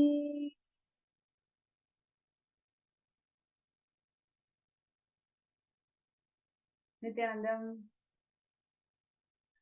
I welcome all the participants and the viewers in all our social media platforms joining us from 175 countries to this most blissful, most divine, the Bhava Samadhi Darshan of the Vaidyeshwara, the supreme pontiff of Hinduism, Bhagavan Nithyananda Paramashivam, manifesting the various 64 manifestations of Paramashiva. I'm sure all the viewers and participants are having an amazing time just receiving these darshans, the most extraordinary experience where we can mirror the superconsciousness in our inner space. And these blissful darshans manifested to the Swamiji is one amongst the many, many, many precious gifts that Swamiji has given to the whole world. And as we are getting ready to receive the darshan, this segment is going to focus on one such precious gift that Swamiji has given to this world, which is Sarvanyapita. As the scripture beautifully goes by sharing that whenever there is a decline in dharma, whenever there is a decline, whenever there is a persecution that is happening to one of the three wings of Hinduism, whether it is in terms of the infrastructure, Hindu infrastructure, which is the temples, or it is in terms of language, Sanskrit or Tamil, or it is in the form of scriptures. When any of these three pillars undergo persecution, the very embodiment of cosmos, Paramashiva, descends in the human form. Today, we have Paramashiva descended in the human form as the 1008th incarnation of the Supreme Pontiff of Hinduism, Swamiji, to revive the Hinduism back to its original glory. The Sarvanyapita is the infrastructure which is revived, which is established to revive the ancient Hindu wings and pillars of Hinduism with the grace and blessings of Avatar. And today, Swamiji is reviving Hinduism in all its glory for the last 30 years. Every single aspect of Hinduism, Swamiji has revived, made it user-friendly, and providing Hinduism as the solution for all problems today. Hinduism is provided as the solution for all the global problems today by Swamiji. Today, Kailasa stands as the first nation for Hindus and an exemplary nation to the whole world, which has solution for every single global problem. Sarvanyapita consolidates all the Hindu solutions, consolidates all the available scriptures into meaningful Hindu solutions and presents it to the world. And this segment, we are going to see one of the most important contributions of Swamiji, which is to revive and preserve the Hindu scriptures, the very embodiment of Vedamata, the source of Paramashiva's vision for the whole of the humanity, how Swamiji has revived, how Swamiji has preserved and revived and made it user-friendly to one and all. This segment is all going to be about that. And in this segment, we are also going to have two amazing speakers who are going to share their journey with Swamiji and how Swamiji has empowered their lives and what and why Sarvanyapita is so important to them. So with no further delay, let's get ready for the session. And I also would like to request all the viewers and participants to keep this session as interactive as possible. We're also going to be having the third eye scan for every single person who wants to manifest Sarvanyapita. And throughout the session, if you have any queries or questions, or if you feel something needs to be called out, please feel free to post them in the chat and also in the MPSM group. The QR code is being flashed on the screen, so you can take a few moments to scan the QR code and post your comments and feedback on the screen. So with no further delay, let's start the session.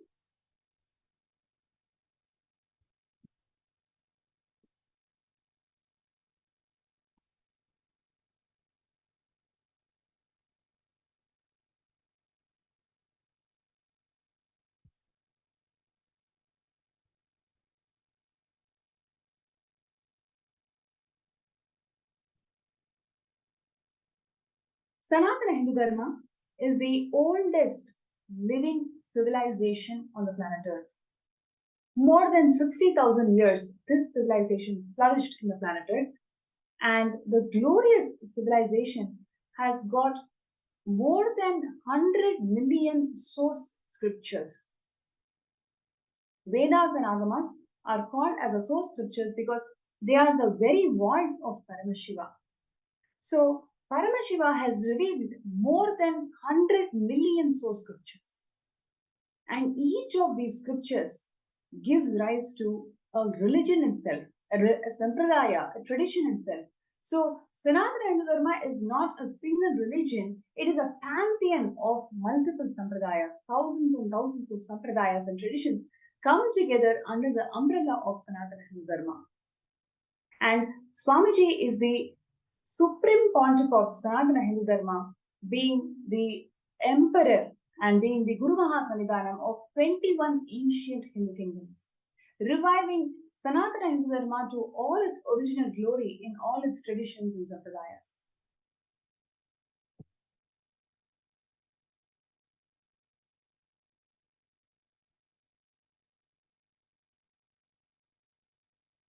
And what we are seeing here is a beautiful classification of the Hindu scriptures. I would like to really call out that this is one of the most important contributions of Swamiji, because there is not a single place in this world where you can see the Hindu scriptures being classified. Always, if you go to any library, it is always Hindu books. It is never classified into certain segments. This is the most important contribution of Swamiji, because he, as an avatar, is able to conceive the whole volume of source scriptures. The very important contribution of Swamiji in this field is classification of Hindu scriptures. So what you're seeing here is the broad classification that Swamiji has given.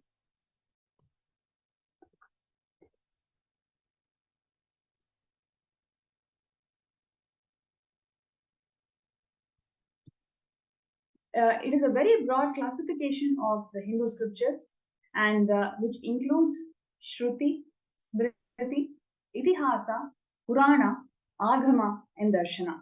And further, Shrutis are classified as Vedas, Upavedas, Vedangas, Shruti, and Smriti as Manusmriti and various other 18 Smritis, Puranas, 18 Mahapuranas, and Agamas, that has so many Agamas, including the Vaishnava Agama, Shaiva Agama, Shakta Agama, etc.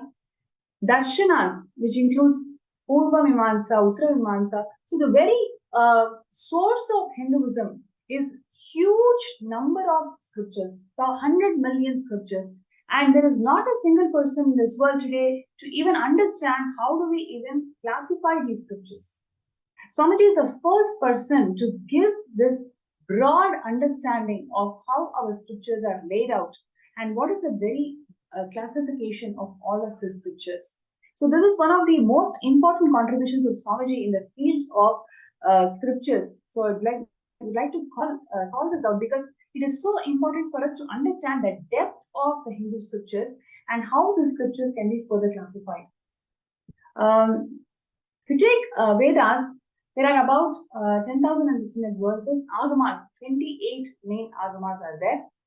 202 Upagamas are there.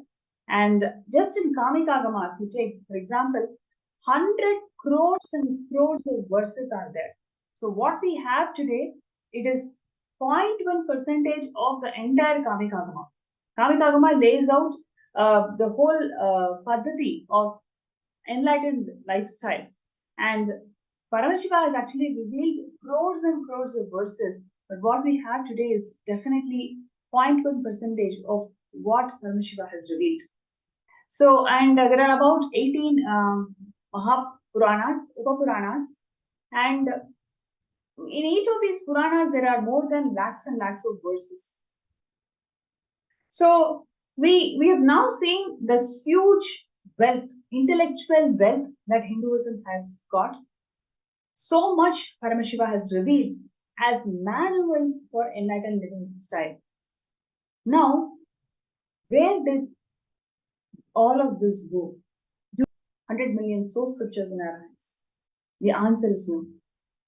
Once upon a time, all of this 100 million source scriptures used to be housed in 13,000 Hindu universities. And 1 lakh gurukuls used to be the outlets where these source scriptures were revived, source scriptures were put into practice and applied in every field of life. Now, we don't have this 13,000 Hindu universities. In fact, the only Hindu university that is there in this world is the one that Swamiji has given through Kailasa. So, the destruction of this 13,000 Hindu universities gave rise to most important problem that the current world is facing, because we don't have the authentic Hindu scriptures in our hand. Whatever is available is only 10 million Hindu scriptures. Out of 100 million source scriptures, we have only 10 million source Hindu scriptures. Even in this 10 million Hindu scriptures that is available, nothing is left in the hands of authentic Hindus. All of this source scriptures, whatever is available today, is grabbed by the Oriental institutes who are trying to make money, who are trying to patent this rich knowledge that Paramashiva has given, which is completely hidden from the eyes of the mankind. What Swamiji is doing is reviving, giving life to this available 10 million Hindu scriptures, and the remaining 90 million Hindu scriptures. How is it going to come out? It is through the science of power manifestation.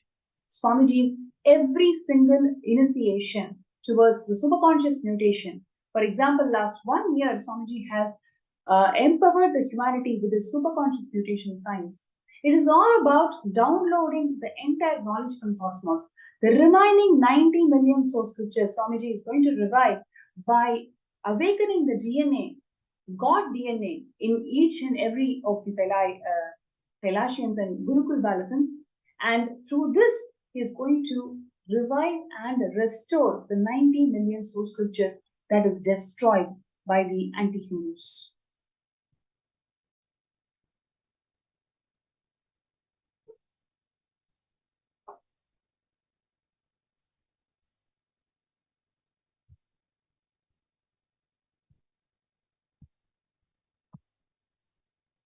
So, burning of Hindu libraries has been a customary practice for all the anti-Hindus, because the most ancient Nalanda Hindu University was completely burnt. In fact, the burning happened for more than 6 months. Same way, the Jaffna Hindu Library was completely burnt, which gave rise to the civil war in Sri Lanka. And even the Kailasa's Nithyananda Hindu Library in 2010, back in Bidadi, was completely burnt, which was the starting point of the cultural genocide. So every time we want to destroy a community, every time we want to destroy a flourishing Hindu civilization, anti-Hindu elements use burning of libraries as one of the important tools to destroy the intellectual wealth that they all carry.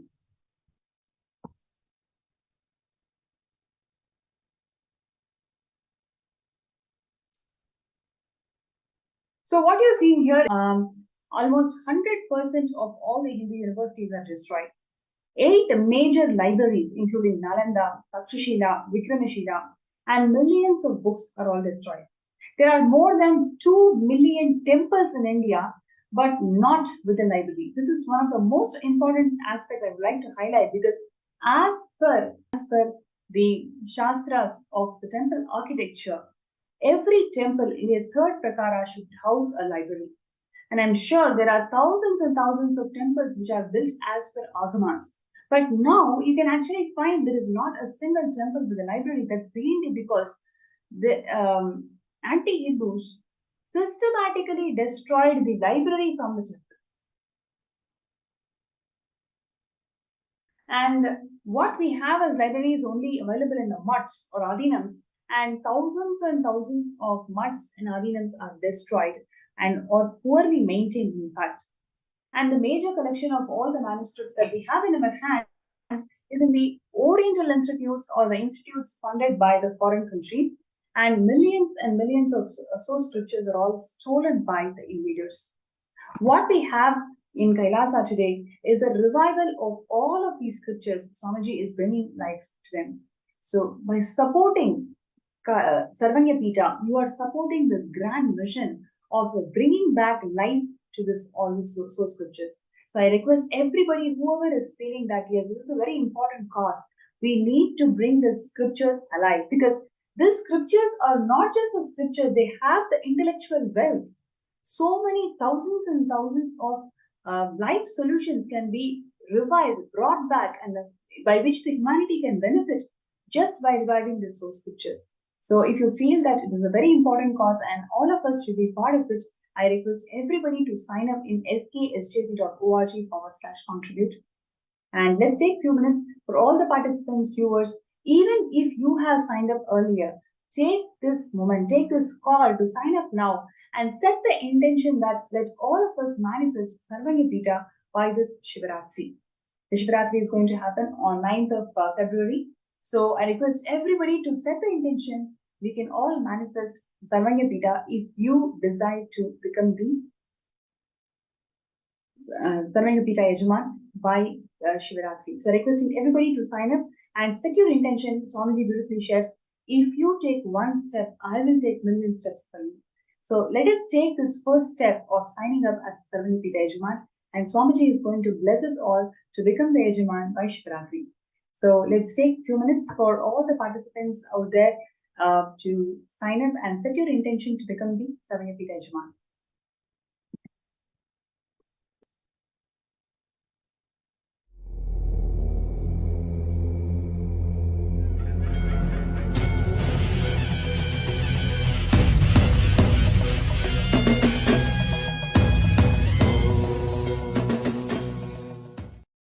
Kailasa nation, an enlightened civilization, Hindu civilizational nation. There were 49 ancient civilizations, the pre-Bronze Age. The only civilization still alive is Hinduism. This nation, Kailasa, I created as a seed bank for Hinduism to keep everything related to Hinduism alive and revive and share with the world.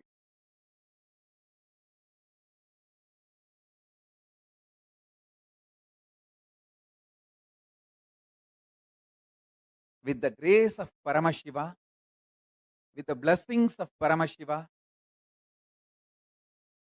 Kailasa successfully happened. So the revival of ancient, enlightened Hindu civilizational nation has happened with its own territory. As on now, we have territory more than one places. And we are also getting from few more countries, few more smaller islands and small territories. I am stitching all of it and forming United States of Kailasa. Soon I'll announce the location where all we have our territories.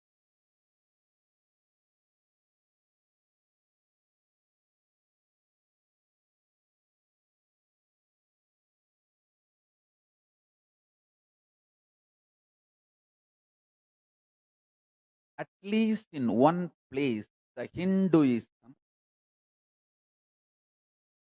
need to be kept alive as it is without being constantly attacked, persecuted, destroyed. I wanted all the living and practicing Hindus of the world to know Hinduism is the most peaceful, non-violent, contributing civilization. All over the world, we are minority. I want all the Hindus to know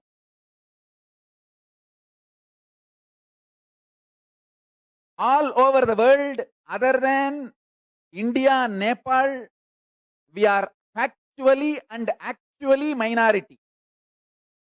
In Nepal and India, we are factually may not be minority, but actually we are minority.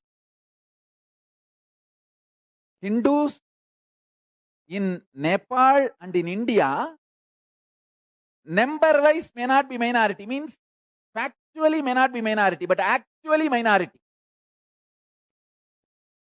So fundamentally, Hindus are minority all over the world. At least in one place, we need to keep Hinduism alive. The Hindu enlightenment sciences like yoga, meditation, kriyas, temple rituals, Hindu architecture knowledge, all the Hindu way of healthy eating, Hindu medicine. In every field, the large knowledge our ancestors contributed to humanity need to be kept alive, preserved, made user-friendly and shared with the world. This is the sole purpose why Kailasa is born. To keep the grand narrative of Hinduism alive, I made this Kailasa. Kailasa has successfully happened. I sincerely wanted to thank all the Hindus all over the world for supporting me and making this Kailasa happen.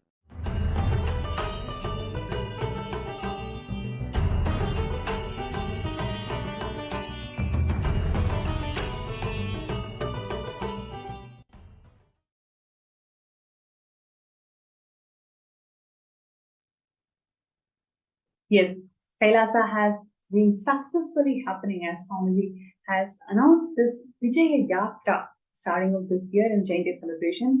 Kailasa is going to be announced, and the whole of the public, whole of the humanity is going to experience Kailasa physically this year. So every single contribution of yours towards Sarvanyapita is going to be used towards a safe infrastructure that is needed for the nation to be opened for the whole of the humanity. So requesting everybody to make the decision now to become a Sarvanyapita Yajaman. Yes, you can, you may have the intention to manifest Sarvanyapita Yajaman. You may feel that, I can probably take a year or two to make this contribution. Yes, you can do all of that, but now, when you decide to manifest it now, when you decide to offer this contribution now, you are directly helping towards the sea infrastructure for the Mahakailasa to be open for the entire humanity. So requesting everybody to think about it, like when there is a need, when there is a very important cause that is going to benefit millions and millions of people, then at that time your contribution will become significant and meaningful. So I request everybody to take this opportunity to sign up for Sarvanyapita, which is one of the most important contributions Swamiji to this whole world. And joining with us today, we have Ma Yoga Swarupini, Vasanta Vidyakaran from United Kingdom, who is going to join with us in this segment today. She has such powerful, sweet sharings of her journey with Swamiji and what is really inspiring her to manifest the Samayapita. So she's also manifesting and working towards manifesting the Samayapita. So she's going to share her journey with Swamiji and all her experiences with Swamiji.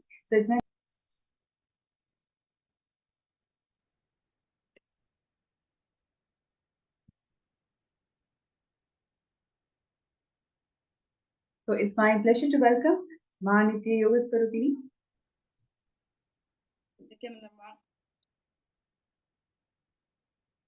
Yes.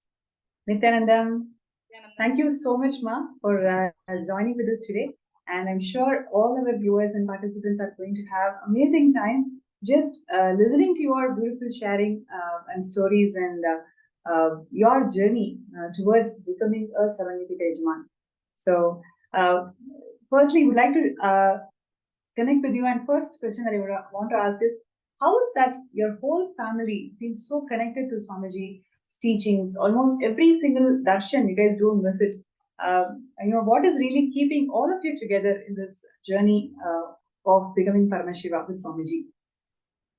Yes, the powerful cognition, Swamiji gave us, and since Swamiji's initiation, actually, I joined Swamiji's Inner Awakening program in 2015. Even before that, actually, I had a problem with my eldest daughter. She was. Ma, Yoga Swarupini, just a request, if you could be a little louder, please. Okay, she was like Asperger's. She's coming under autistic, spectrum. So we had a lot of problem with her. I have 3 daughters. So it's actually disturbed all of us. Then I just suddenly, I was listening once stayed, I couldn't do anything. I was listening Swamiji's satsangs that time, before 2015. So he was talking about Isha Vasya Upanishad, and he said for a week, just practice like I exist in everything, everything exists in me, So that is what Swamiji's teaching. So I thought I was practicing that, but I had actually problem with my eldest daughter a lot of time, and she get angry. I was driving in the car. She suddenly started to shout. She was coming from. Sorry, Ma Yoga Swarupini, the audio is not so clear. You can just increase the audio. I'm doing something.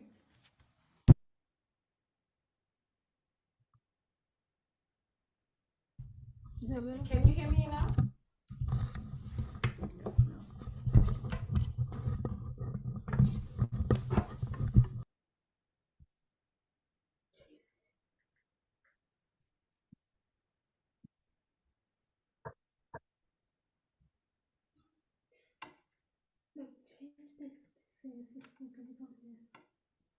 Yes, please go ahead. Okay. Actually, yes, Swamiji told me to practice this. I exist in everything, everything exists in me. And then I was practicing that, but at that time I was driving with my eldest daughter. She was shouting. Most of the time, if she shout, I can't drive. I have to stop the car and say, "Are you going to stop talking?" Or this is the way I do. But that day I thought, okay, Swamiji said to practice this one. So I was thinking, oh my God, Swamiji said I exist in everything. And then I'm not thinking I am just, even my daughter, I'm existing here. I always separated her because of the way she was getting angry with me and all those things. So I just think, oh my God, she's my extension. I didn't think about that. And I was thinking, okay, she exists in me, I exist in her. That's all I thought. I didn't say a word. She stopped shouting. So this was my first, powerful cognition from Swamiji. So, Wow. then I thought, oh, I better go to Swamiji's Kalpadara program. I found out here. And then first question I asked that time, I'm not like now, that time I asked Swamiji, can you heal my daughter? He said, yes, through the phone actually, on the Kalpadara program. So I decided to go to another program. I went for one program here, and then with that program, she calmed down, in here. So actually, we planned to go to Greek island, all 5 of us that time. Swamiji's I gave the intention for Swamiji to, bless. That time I told my husband, I wanted to go, but we all booked it for the Greek island. What can I do? He said, okay, you all three go here. You both can go to Swamiji. So that's the way I went to Swamiji, because normally I don't spend money and I always very careful, I'm not very good, but my husband, he saw the difference in her within that one program, the 3 days program, and he decided to send us there, So within few weeks, within 1 week, I took all the visa and everything. I don't know how I went, this is everything miracle. I went there. When I was going there, I never take her on my own, I always go with my husband. So I have to go to Bombay, to Delhi, and then Delhi to Varanasi. The Delhi to Varanasi started to shout at me, she said, why, this is too much, I'm tired. I was thinking, oh, what can I do? I'm taking her for 21 days. And then I went into the flight, just get into the flight. Swamiji was there in there.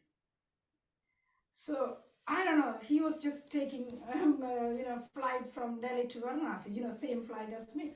And then I thought everything stopped. I was so calm down because I saw Swamiji. Swamiji didn't see me, he was reading something, but I saw Swamiji, so I was calm.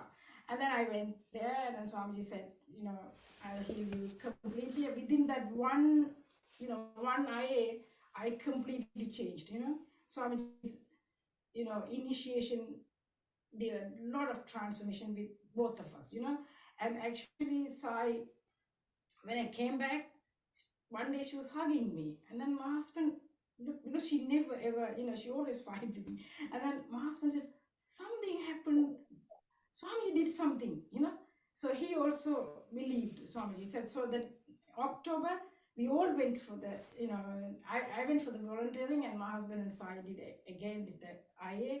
And then you wouldn't believe, we wanted to go again. And then Nithyananda I went, and then again Kumbh Mela, like that. I was continuously, I wanted to go behind Swamiji, wherever Swamiji goes, That's the way everyone, even Nyanad was asking me, oh, you're here. Oh, Swamiji loves you. That's why you're here. Otherwise, I won't be, what he says, That's beautiful, Ma. So before you add, such wonderful, memorable, beautiful moments of your journey with Swamiji, I also would like to welcome Ma Alpha Patel from USA. She also has got such beautiful moments of how Swamiji happened in her life, and what a journey it is with having this journey of exploring and Paramashiva. So I welcome Ma Alpha Patel to this day. And Nithyananda. Great.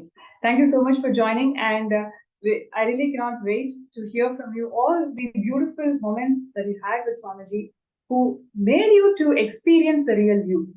So I'd like to hear from you. Thank you. Thank you so much, Ma. So I would probably say we became involved with Swamiji about 3 or 4 years back. And I am actually a pediatrician, and I had my own practice in Connecticut. I have been suffering for 20 years with chronic debilitating health issues. I've had more than 4 near-death issues. When I moved here to California from Connecticut, that was about 6 years back, my doctors has pretty much told me they didn't expect me to live past 50. Well, I'll be turning 52 next week. So all the predictions by the doctors went by the wayside. My first experience with Swamiji was after a Guru Puja, and I have never been to an IA. I've actually never been able to travel to India because of my health, and I can travel very little. So all of my interactions with Swamiji have only been over the phone, or if I was lucky, via a Zoom video. And despite the long distance, my first experience with Swamiji, the very next day, I was in severe pain. Yet I had a 360-degree vision. I was able to predict that the rain was going to come in 10 minutes. I had levitation. And I would say, since I've been in Swamiji's space, I've been able to come off of most of my medications. I do not go to the doctor. If anything, whenever I'm in severe pain or I have any issues, I just think of Swamiji, and he is just here. He's always with me, and he is always giving me strength. My entire family also believes in Swamiji and is our disciples, and they have been with me through all of my experiences and have seen the trauma, have seen the pain. And yet, despite everything, we have been able to transcend everything. And I tell people, although I still experience pain, I'm no longer suffering. And that's the first gift Swamiji gave me. He taught me to separate the pain from the suffering. He also has given us immense strength every time we have needed it. And I would say that our faith in him is unwavering. And I even tell and as a physician, my husband is a physician. So this is coming from two physicians. I would trust Swamiji over any doctor I go to. And I would much rather get from a disciple of Swamiji. And because I feel immediate strength. I feel immediate help. I feel immediate relief. Even by getting, help from Swamiji's healers. And as a physician, I can say he has made me even a better healer, because now I can help others on such a deeper length. I know I've been going on and on. If you have any questions, I'd be happy to answer it. But I mean, I cannot express even more. And we are now, we are SJP manifestors. And I would probably say that is one of my life's wishes, to become fully SJP and to be in Swamiji's space. And if there's one lesson I give to my children, they've seen me suffer, they've been with me in the hospital. They know that we're all hanging on by Swamiji's strength. And we are so indebted to him, and we could never thank him enough. And so all of you who are thinking about it, you will have immense cognitions. And as Shivratri is coming, I would say every Shivratri, since we have been in this space, I have had cognitions and I have had completions. And I always feel like I go up one rung of the ladder, that I'm in always a higher space every year. Yes. That's so beautifully shared, really, Malva. When you said how Swamiji has given you life in terms of health is something so important and so dear to so many of us. And when Swamiji, when you were able to manifest health, and the most profound thing what you mentioned was every Shivaratri, all of us have a conscious breakthrough, right? And I really praise Swamiji that you will also, like all of us, be getting the conscious breakthrough and manifesting the SJP which you always wanted. And just want to know from you, what really inspired you to work on manifesting the Sapanyagita? I would probably say it was my husband first, who wanted, us to become SJP. And again, because I'm no longer working, right? We always think about, okay, money is an issue, wealth is an issue. And it is, but just as you said, health is so much more important. And yes, Swamiji wants us to attain wealth too, because it can be a protector. It's an energy. We can use it for good, for humanity, for his mission. But at the same time, we have to understand we can never get to that space unless we first do something else. And that's to be in the space of an avatar, to be in the space of someone like Swamiji. That's beyond anything you can ever get in this material world. It is the ultimate for every soul to be in that space. So if you have to give everything to get there, give it, because what you will get is so much more valuable for everybody. And as a mother, I can say I know I'm giving my children so much more by making sure that they are in Swamiji's shadow. So becoming an SJP, you will have so many more cognitions, because it's like being in his space, being one step closer to him. Yes, so beautifully said, Ma. Becoming a Sarvanyapita Yajaman is nothing but being an extension of Swamiji. You will just simply manifest his space. You will be an extension of him. So there is not anybody who actually manifests SJP just because they have money. It is really the space when they work on it, when they really transform and decide to become his very own extension. That is when the manifestation of SJP simply happens.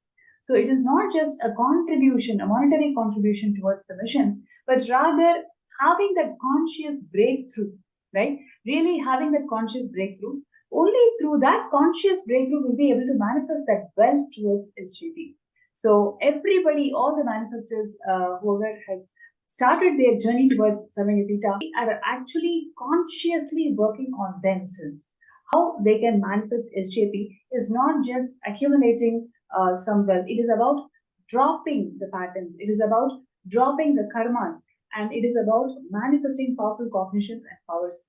Only when we consciously transform, we are blessed to become the SJP. And the whole journey is completely supported by Swamiji and his grace and blessing. So I would like to welcome all the participants and viewers. Let us all take that conscious sankalpa, conscious resolution, that we all take this step towards SJP, a step towards becoming a Sarvanyapita Yajaman, towards this Shivaratri, and with Swamiji's grace and blessings, when we take that first step, Swamiji will make the entire thing happen for us. The conscious breakthrough that all of us want to have. Swamiji beautifully shared in one of the discourses that when we change the battlefield, we will see that we are having a whole new set of possibilities. So becoming an SJP is all about changing the battlefield that we are in. Instead of struggling to overcome one or two patterns, we can have a conscious breakthrough when we decide to become an SJP, and all it requires is starting your journey today.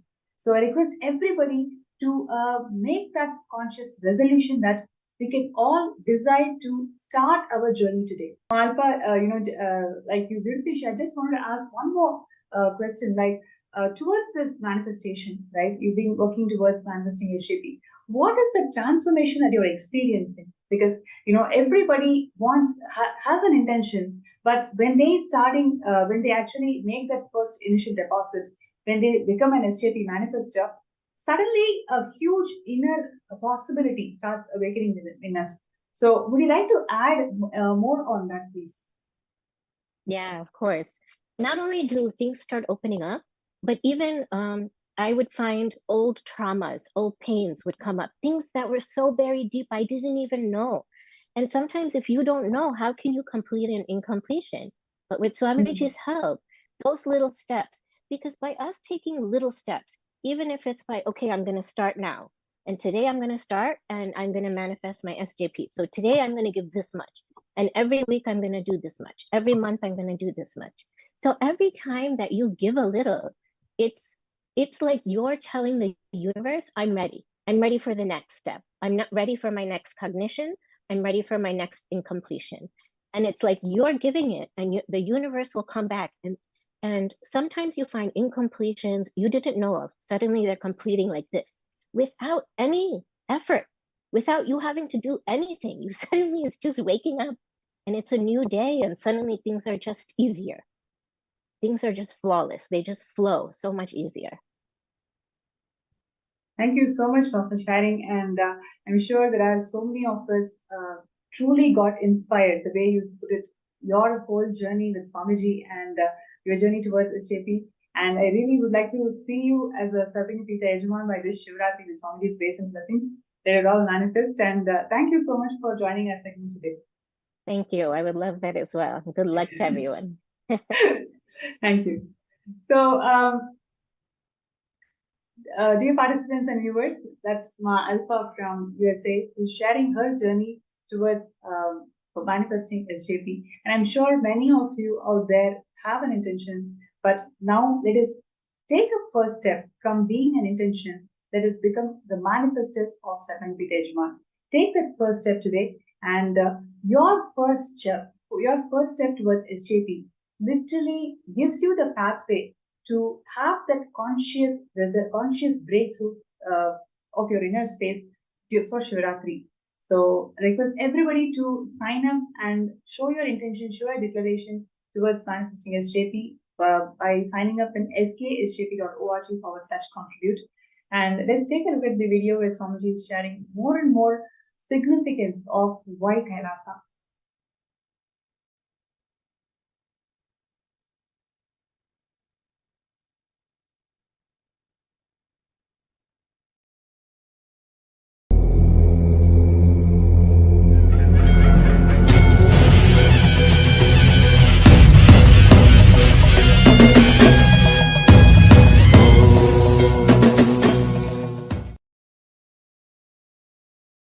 The Indian mass media cult and cinema industry, whether Bollywood or Dollywood or Bollywood or the whole cinema industry in India, heavily funded by anti-Hindu elements, and they have successfully done the continuous hate speech at least for last 50 years.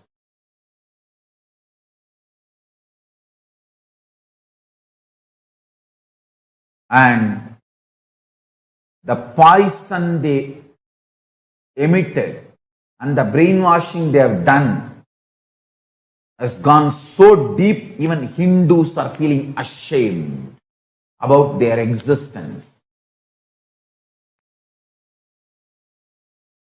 When I grew up, seeing people wearing the Hindu marks in the regular lifestyle, the day-to-day life, used to be 90% of the people's forehead.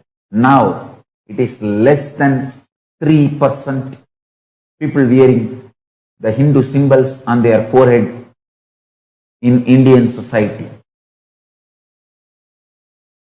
People are ashamed to show themselves as Hindus.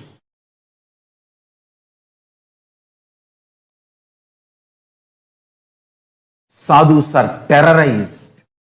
They have to constantly live in fear. Hindus, wake up. Wake up.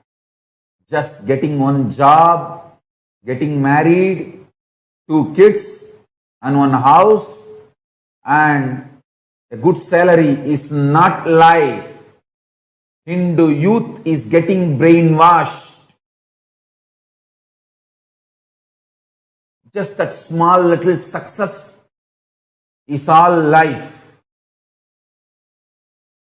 And few courageous people who take up this sadhu life to keep Hindu culture alive are terrorized, and absolutely they have to face lawfare, they have to face so much of hate speech and so much of poisoning. Finally, they are killed, eliminated. And I am telling you, in few days, nobody will remember this lynching. And nobody will be punished for this. I have seen this last 20 years. Not a single fellow, not a single terrorist who damaged, attacked our Sangha Hindus, damaged our properties, killed our Kailasavasis, devotees, disciples. No one, no criminal, no terrorist was punished. It is 20 years. Now, I am facing this.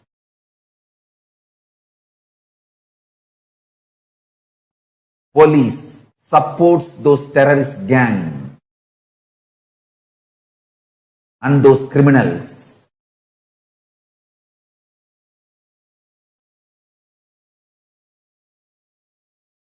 so much I've gone through and my Sangha has gone through.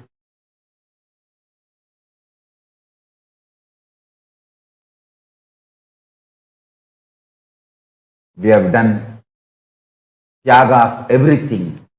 And today again, two sadhus and one of their assistant driver, they belong to my sampradaya. They belong to Akada Parishat, the 13 Akadas which we belong to. All Hindus, please wake up. Let us get the international attention to this Hindu Holocaust continuously happening in India.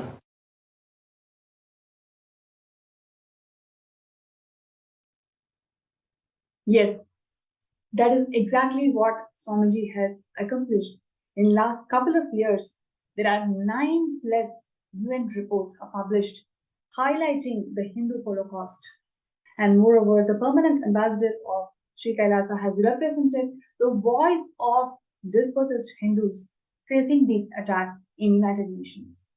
And several other international forums, Kailasa and its ambassadors are voicing the plight of Hindus and the need for Hindu nation and the role of Kailasa in integrating the voices, unheard voice, untold Holocaust of all the Hindus out there. So the Kailasa is a voice of all these dispossessed Hindus in the world and how they can empower themselves by living Hinduism in its authentic form. So requesting every single person, whoever feels that this is a very important cause for which all of us can come forward and be part of it, sign up yourself as a Sarvanipita Ejamana. So your decision to be part of this mission today is going to empower millions of Hindus out there. It is going to empower thousands and thousands of people to practice Sanatana Hindu Dharma in the most authentic way. So, and I'm going to continue sharing the contributions of Swamiji in reviving, protecting the source scriptures of Hinduism. And Swamiji's Kailasa's Nithyananda Jnanalaya, it is one of the world's largest collection on Hinduism.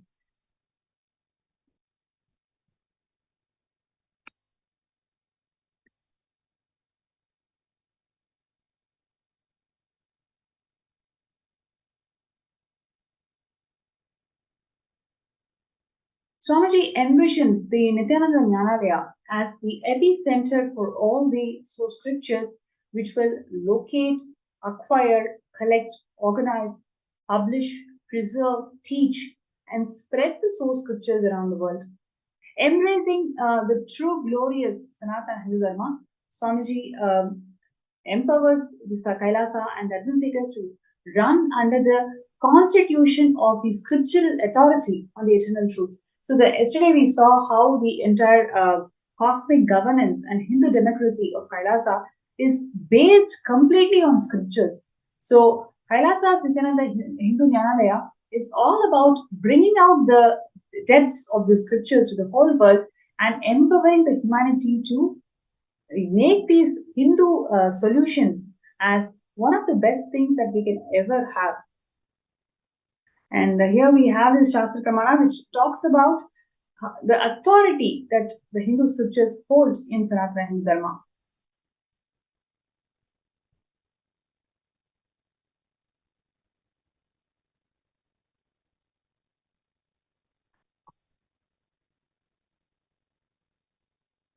So the vision of Kailasa's Nithyananda Jnanalaya is to create the largest repository of Hindu scriptures.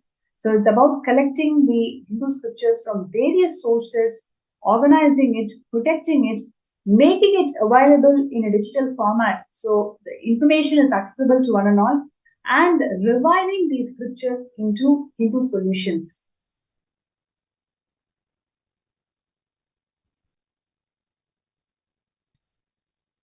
Kailasa's Nithyananda Jnanalaya creates and preserves the largest repository of Indian scriptural knowledge in the world for posterity under one roof, collecting all the Hindu scriptures, books on the planet Earth, establishing the world of Hindu books and manuscripts.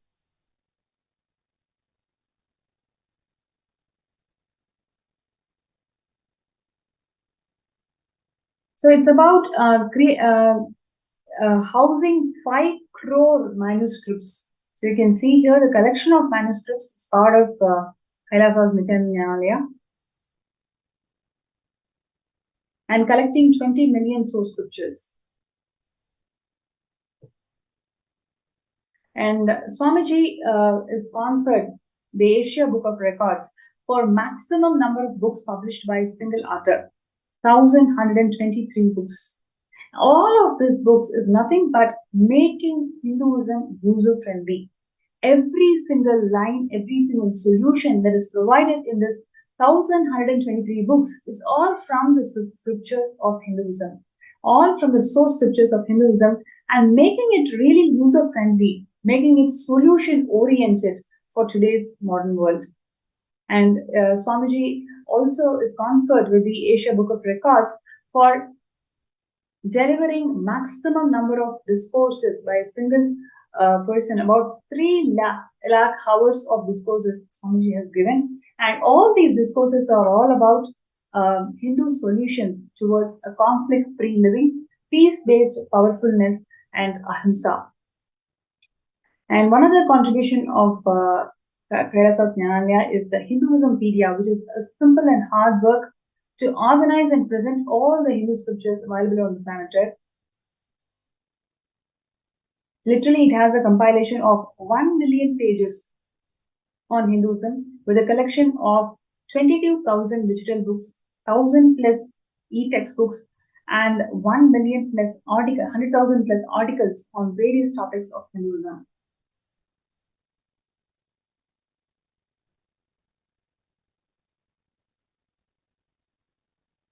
And Swamiji has also revived this whole palm leaf printing technology. So every single scripture, every single initiation that we all get, Swamiji ensures that the whole initiation, the lines are all printed in palm leaf, and the palm leaf inscription is given as a participants, whoever is attending the program. In this way, the sacredness and sanctity of those tradition is always kept alive. And more importantly, India has more than about 5 million manuscripts in various library muds in personal collections of individuals. So Kailasa's Nithyananda Jnanalaya is all about collecting all of these manuscripts and protecting it and making it user-friendly, right? So it has set up multiple units for palm leaf printing to keep the ancient Hindu knowledge tradition alive. Until now, we've printed 108 Upanishads, various Agamas, Samrajya Lakshmi Deepika, and several other scriptures. We've printed it and offered it to the world to ensure that people remember this ancient technology of preserving the Hindu Shastras through palm leaves.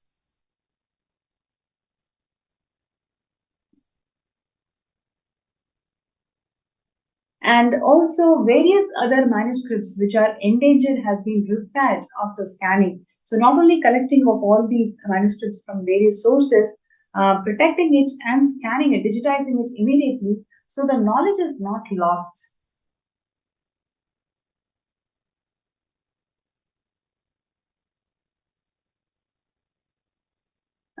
Physical and chemical treatment to prevent the damage of the existing manuscripts. So that is also one of the huge work that's happening, where the collected manuscripts are heavily damaged because of the no maintenance and also various persecution that these manuscripts have gone through.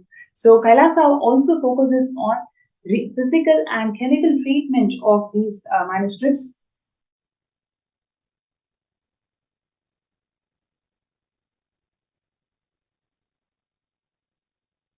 So it's about digitization, palm leaf printing, scripture collection, organizing all these scriptures, classification of knowledge, digital collection.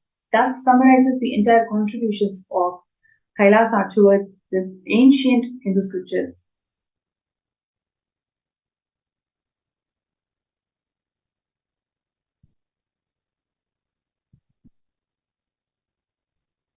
So what you're seeing here is the work that Swamiji has inspired the peacekeepers of Kailasa to protect and preserve these manuscripts.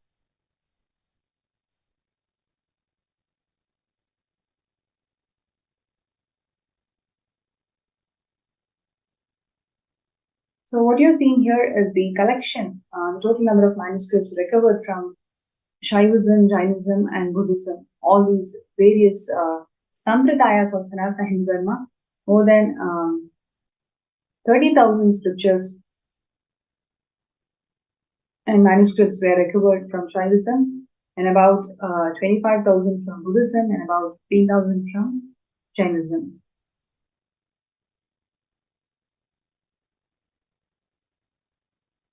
So about 3 million books on Hinduism from various sampradayas are all collected by Kailasa's Nithyananda Jnanalaya.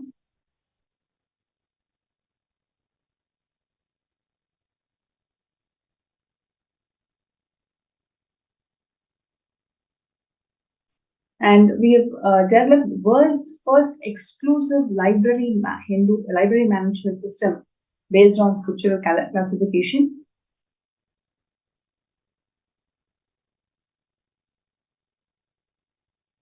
World's only multi-script optical character recognition software is developed by Kailasa's Nithyananda, and it makes the digital books into in-text, searchable, editable, and it also enhances the search capability, makes us to understand and find out more Hindu solutions from these scriptures.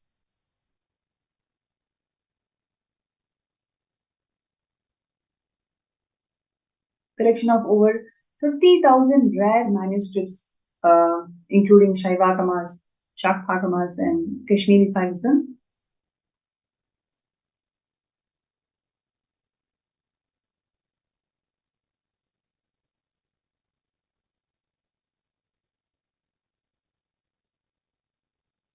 And a few more contributions from Kailasa's compliance body involves setting up of various committees, certification bodies to audit every single Hindu practice that is out there. Is it complying as per Vedas and Agamas?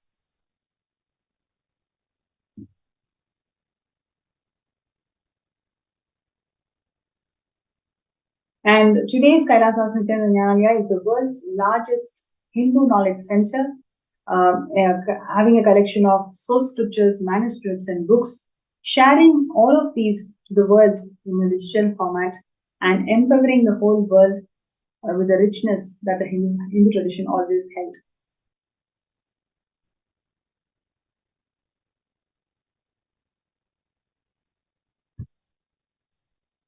So this is one of the most important contributions of Kailasa, because all the solutions that we are having today from 30 years of hard work from Swamiji, everything is about reviving and providing life to these source scriptures. That's what Swamiji has been doing for the last 30 years. And today's world is facing so many global issues, and we don't even know the know the solutions of many of the problems that is existing today. But Sanatana Hindu Dharma has got solutions for every single world problem, and that is what Swamiji is doing by reviving these solutions. For example, recently Swamiji shared the global climate change, the issue that the world is facing and combating for several years now, several decades now. Swamiji said it has to be based on karma. So by providing the solutions from Sanatana Hindu Dharma, Swamiji is making the world understand the importance and recognition of Hinduism, and provides ultimate solution for the enlightened conscious living. So we, by signing up for Sarvangapita, you are supporting this entire mission towards solving all the global problems that is existing today. So requesting everybody to take this moment to sign up and show your intention towards Sarvangapita.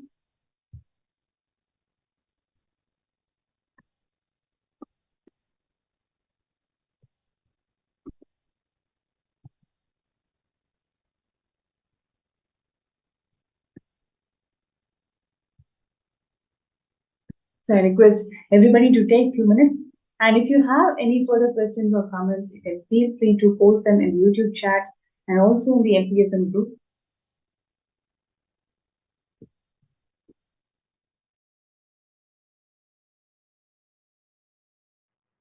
Many people asked me, Swamiji, why did you leave such a huge empire you built in India and sitting somewhere in one corner for so many years. Be very clear. It's already 3 years. I left India. More than 3 years. This 3 years is worth, because I have done the foundation, legal, protected, internationally protected place first. Not only I have the immunity of non-prosecutable and immunity and protection as the head of the state, sovereign land, which can't be violated, and the embassy status in multiple places, even sovereign land in more than one places. This 3 years is worth, because the first things are done first, right things are done first. We have a great future. We don't have to worry. Will there be any end like what happened, what has been done to Asaram Babu's organization? What has been done to Sant Rampal's ecosystem? What has been done to Ram Rahim's ecosystem? What has been done to this Palgar Sadhus, and what has been done to Kanchimat? You don't need to worry, because I have done the right things first.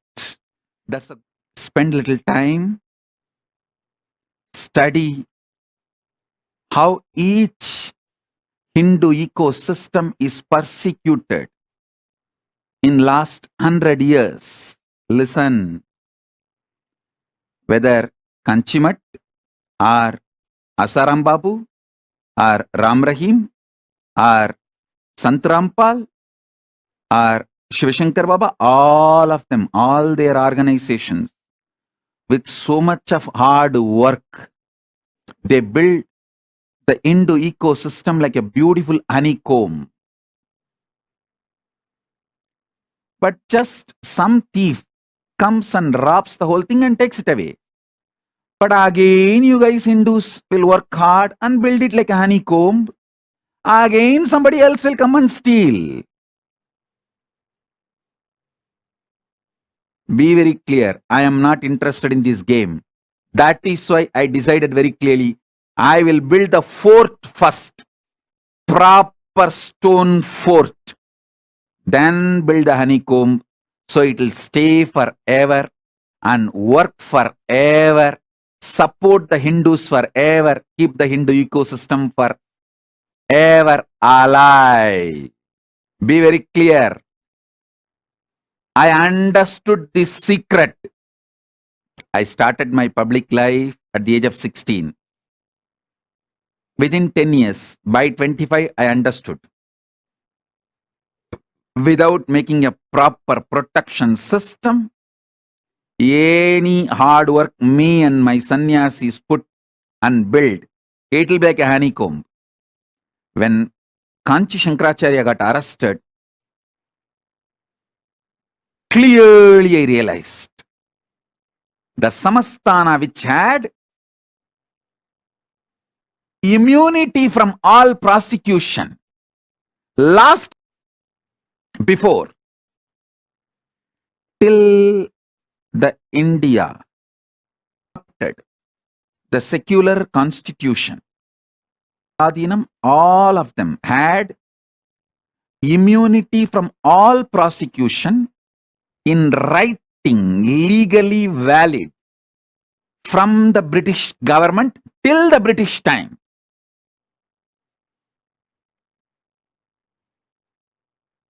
Just 2 generations now, those gurus are getting prosecuted. Lawfare is being done. False accusations are put.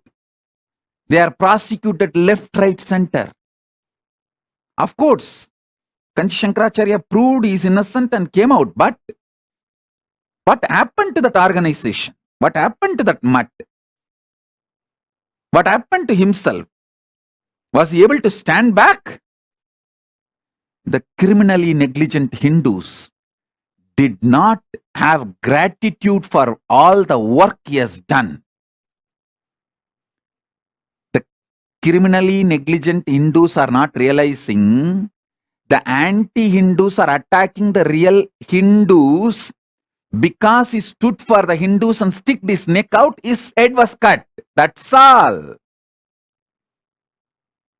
So that is like a message. No one else should stick their neck out for Hinduism. I tell you, I realized this truth.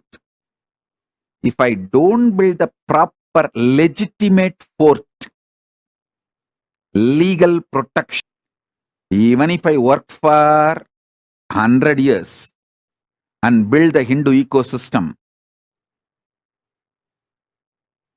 I don't want to say what would have happened. I know very clearly. I know very clearly. I know very clearly.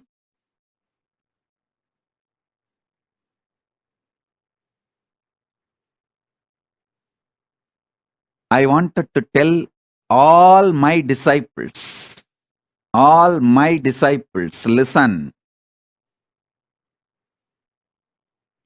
The good news I have for all of you is, by the grace of Paramashiva, we already have a sovereign territory in more than one place for Kailasa and diplomatic relationship with many countries for Kailasa, and I am safe. We are going to be safe forever. That is the good news I have for all my disciples. So all your effort, you are all putting time, treasure, talent and building this Kailasa will be useful forever. It cannot be hijacked, destroyed by anyone, because I made a proper foundation protection fortress. Then started building the honeycomb. I did the first things first. Be very clear. Be very clear. First things first.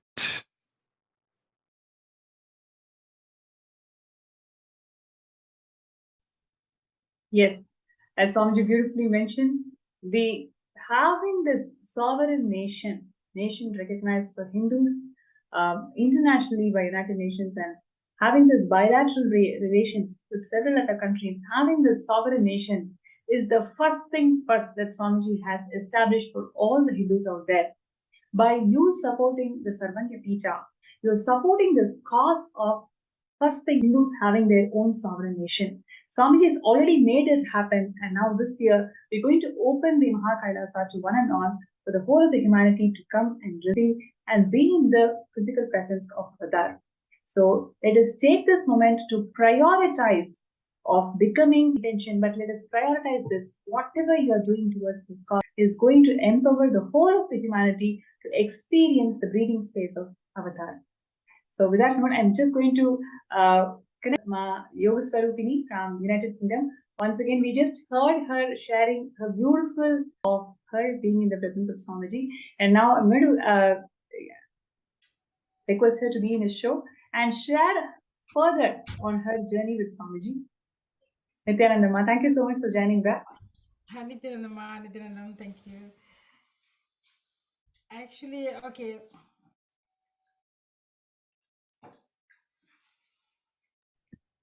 Yes, please go ahead.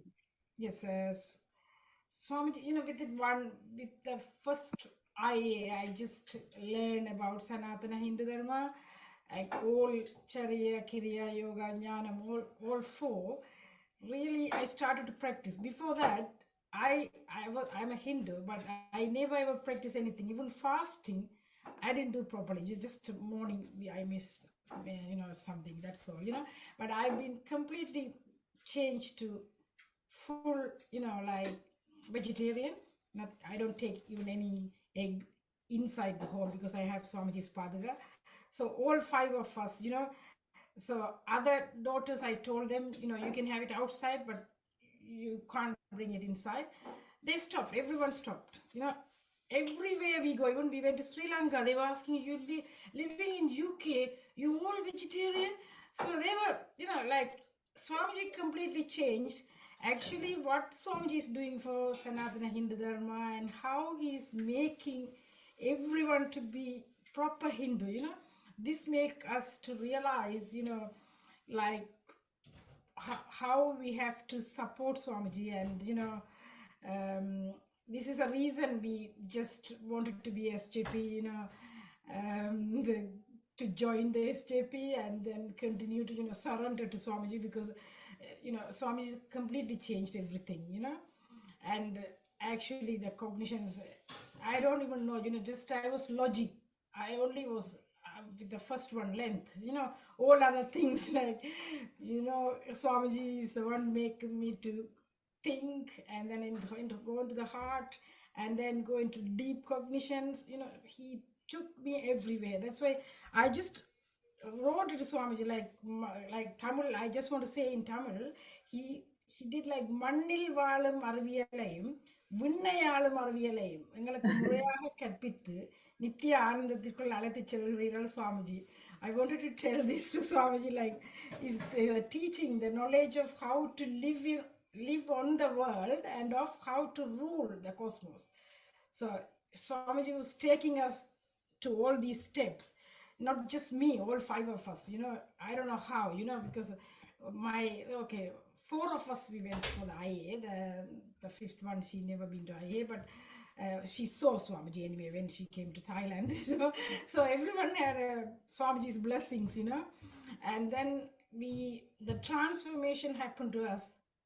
All 5 of us is different, So now I am doing every day morning Brahma Muhurta, like all kriyas, Panja kriyas and yoga, and people come and join, from Europe as well. So I'm doing that. But before that, I wasn't disciplined, I didn't do anything. You wouldn't believe I'm 63 now. I can do headstand as well, I did last time when Swamiji said, what is your Icha Sakti, what is your Icha Sakti? Just I wrote it with, I can't even imagine, I'm writing this one. Next day, I did the, headstand, and I went to the wall and started, but I was doing it, so this is the way Swamiji make everything to do it, So, yes, that's so beautiful. That's really beautiful, Ma. See, one of the beautiful aspects that you really brought to the segment today is how Swamiji is inspiring the Hindus, living and practicing Hindus, to start applying Hinduism in its true sense, right from morning waking up in Brahma Yoga, Brahma Muhurta, to doing yoga, to setting the intention, conscious resolution, the Icha Shakti that you mentioned.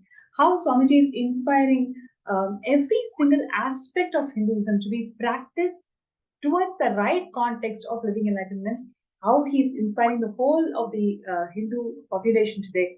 It is something so extraordinary, and that is the reason why reviving this Sarvangapita around the world is of so much of importance.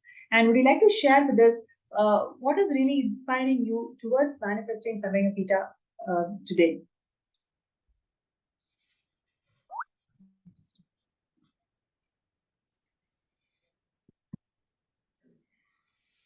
I think whatever Swamiji revived, like scriptures and everything, like he's reviving all the Hindu scriptures and whatever Sanatana Hindu Dharma, all over the world, people are practicing the Sanatana Hindu Dharma.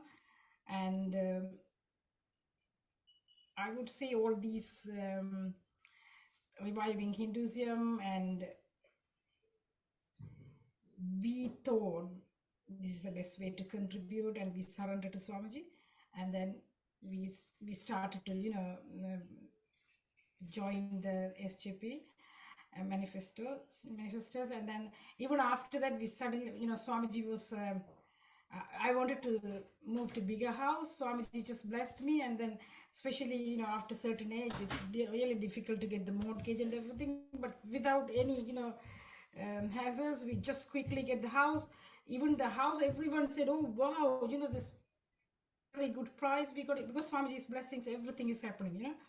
So I wanted actually when I was looking for the house, nothing else. I only wanted lots of plants, for puja, lots of flowers, and the puja room I wanted. That everyone look everything. I said, okay, this one hasn't got enough. I have the very powerful cognition that I know I wanted for the puja, so I will get it. Exactly after I got the house, you wouldn't believe we have the flowers for all season.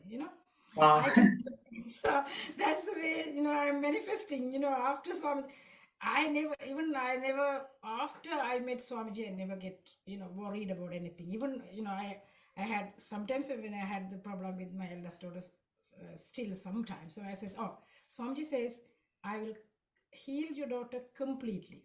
So I know that will happen. So that's the way I give to my mind. And now I am practicing everything is Maya. Everything is Maya. Just everything is a dream. So I'm just we all actually surrender to Swamiji. So that is the Beautiful. reason to do it. So I manifest. Yes, JB Ma. Beautiful. Thank you so much, Ma, for joining this segment today. And I wish all of you, the whole family, becomes a Sarvanyapita Yajaman by Shivaratri and Swamiji's grace. All of you manifest your reality the way you want. Thank you so much for joining the segment today. And it was so nice, so beautiful. You shared all your authentic experiences of how Swamiji transformed your life and the whole atmosphere of the family. Thank you so much, Ma. Thank you. Yes, and that is Ma Nithya Yogaswara from United Kingdoms, who's sharing her this of why it is very important to be part of Saranyapita. And I'm sure a lot of viewers and participants, all of you are inspired to start your journey. And you may be facing some obstacles or something which is not making you to manifest this Saranyapita. So if you are looking for a solution, if you're looking for a third eye scan, you can post that in the MPSN group or the YouTube chat, FB chat. And I'm going to take a few minutes to scan with the grace of Swamiji. We'll be able to find out what is the obstacle that is causing for you not to manifest the Saranyapita and how we can manifest it. So, requesting everybody to post your interest, your intention to be scanned through third eye. And if you've already been scanned through third eye, have you taken actions towards Sarvanyapita? If you're not able to take the action, you can once again post it in the chat so we can do one more scan and support this journey of Sarvanyapita. So requesting everybody to take a few minutes to post your intention to be scanned.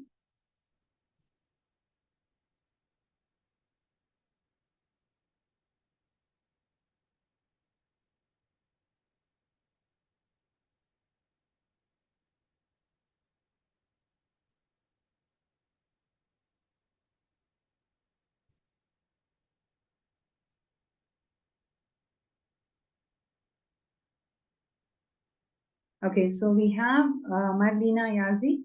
I would like to raise, thank you so much.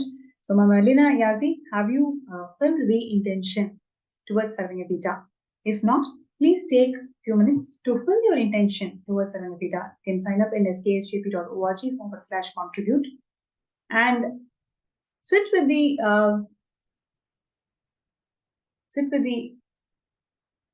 strong sankalpa and resolution that in the next 1 week, you will take all the efforts that is needed for you to manifest Sarvanyapita by Shivaratri. So sit with that intention.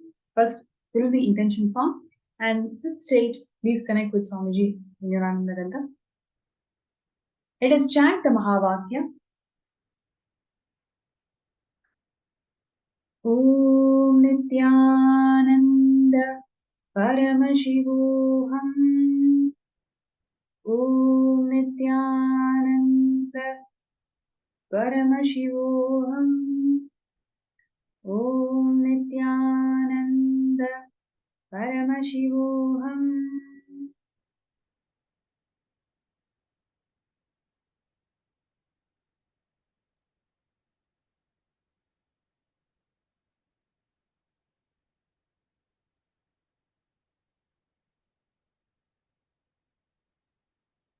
Yes. Ma Velina Yasi, with Swamiji's grace and blessings, you'll be able to manifest Sarvayatita. First thing, what you need to do is complete with all the ideas of feeling overwhelmed when you look at something large, something vast. If you see, whenever you encounter a huge mountain, right, you'll start feeling too small. Instead of feeling oneness with the mountain, you start comparing your existence with the existence of something larger than life. It's exactly what you're feeling whenever you think about manifesting SJP also.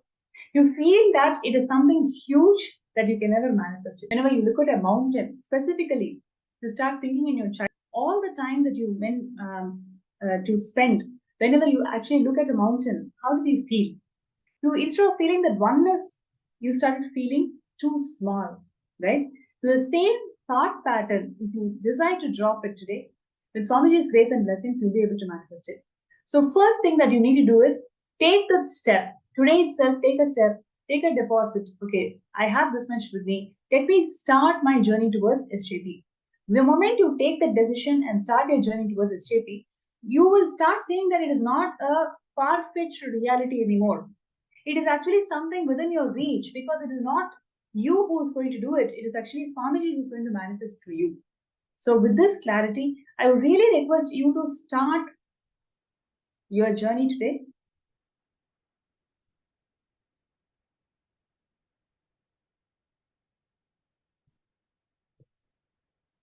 So next is, we have Hiranmai. Right. So I request Hiranmai to please sit straight, connect with Swamiji in your Anandaganda. Let us chant the Bhavakya. Om Nithyananda Paramashivam. Om Nithyananda Paramashivam. Om Nithyananda Paramashivam.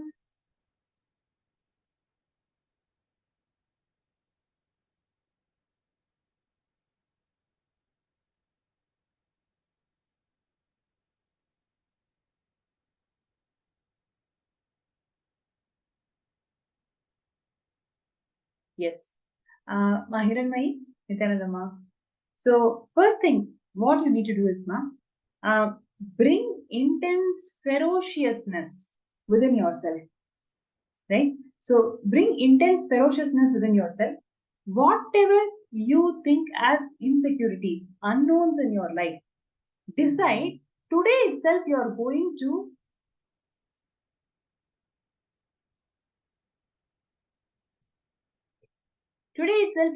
to make that step towards breaking that insecurities, right? So there are, say, let us say, for you to manifest SJP, what is your visualization? In your visualizations, are you seeing blind spots? Are you seeing few scenes you don't want to visualize? You just want to skip. You just want to see yourself manifesting already. So all those unknowns, wherever you feel that you don't know, pen that down. Ferociously approach life and see what is Swamiji showing you when you think about these unknowns.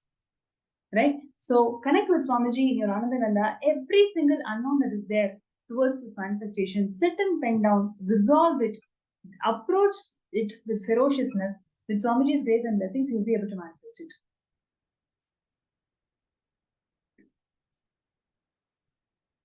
Right? So with it, we also have Murali Manmari, who has requested for a scan, for his scan.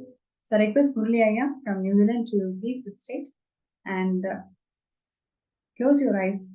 Connect with Swamiji in Anandaganda. Let us chant the Mahavakya. Om Nithyananda Paramashivoham. Om Nithyananda Paramashivoham. Om Nithyananda Paramashivoham. Yes. Nithyananda Murali Ayya. So first thing that Swamiji showed is stop questioning Paramashiva. This is the first thought current I would like to share with you. Everything that is happening in your life, it is happening with the grace and auspiciousness of Guru. Because of your lack of farsightedness, we don't see the whole reality. We just have a narrow approach of what we consider and perceive as life. Because of that, you are constantly complaining every single happening in life. Everything is a complaint. Everything you feel that it is not enough as you would like it to be. Decide to drop this questioning life, questioning Paramashiva, questioning Guru. Just have immense surrender and acceptance towards everything that is happening in your life. Moment you start accepting, moment you start surrendering, you will actually see you have immense possibilities, immense wealth to actually make it to Samagita. You have that possibility, you have the wealth. Because of this constant complaining nature, constantly questioning life, you are not able to see those possibilities that exist within you. So today, decide to drop this questioning. Just experience, just see yourself in oneness with Swamiji and Paramashiva. So with Swamiji's grace and blessings, you'll be able to manifest. So with this, I'd like to come to the end of the session, and once again, thanking all the out there who have been really participating, expressing your feedback, expressing your interest to be part of this illumination. Thank you so much. And every day we will be connecting for the segment where we will share more interesting journeys of devotees around the world whose life has been immensely enriched by Swamiji and the significance of Samagita. So I would like to remind all the participants once again, start your journey. And it is so important for you to start your journey now. Please do not postpone anything. Whatever you have, whether it is as an investment or a retirement fund or as a house or anything, whatever you have with you, decide that this contribution towards Sarvagapita is going to immensely benefit the whole of the humanity. So take the decision today, take that sankalpa today to manifest SJP. I request everybody to sign up skSJP.org/contribute. And it is a wonderful opportunity where all of us are going to open the whole Mahakailasa to the entire humanity for everybody to experience in the breathing space of Avatar. So with that note, we would like to end the session, and we will be moving on to Bhava Samadhi Darshan, the most invited movement of the day, experiencing the Bhava Samadhi Darshan of the Supreme Pontiff of the Hinduism, Bhagavan Nithyananda Paramashivam, manifesting the 64 forms of Paramashiva.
Nithyananda.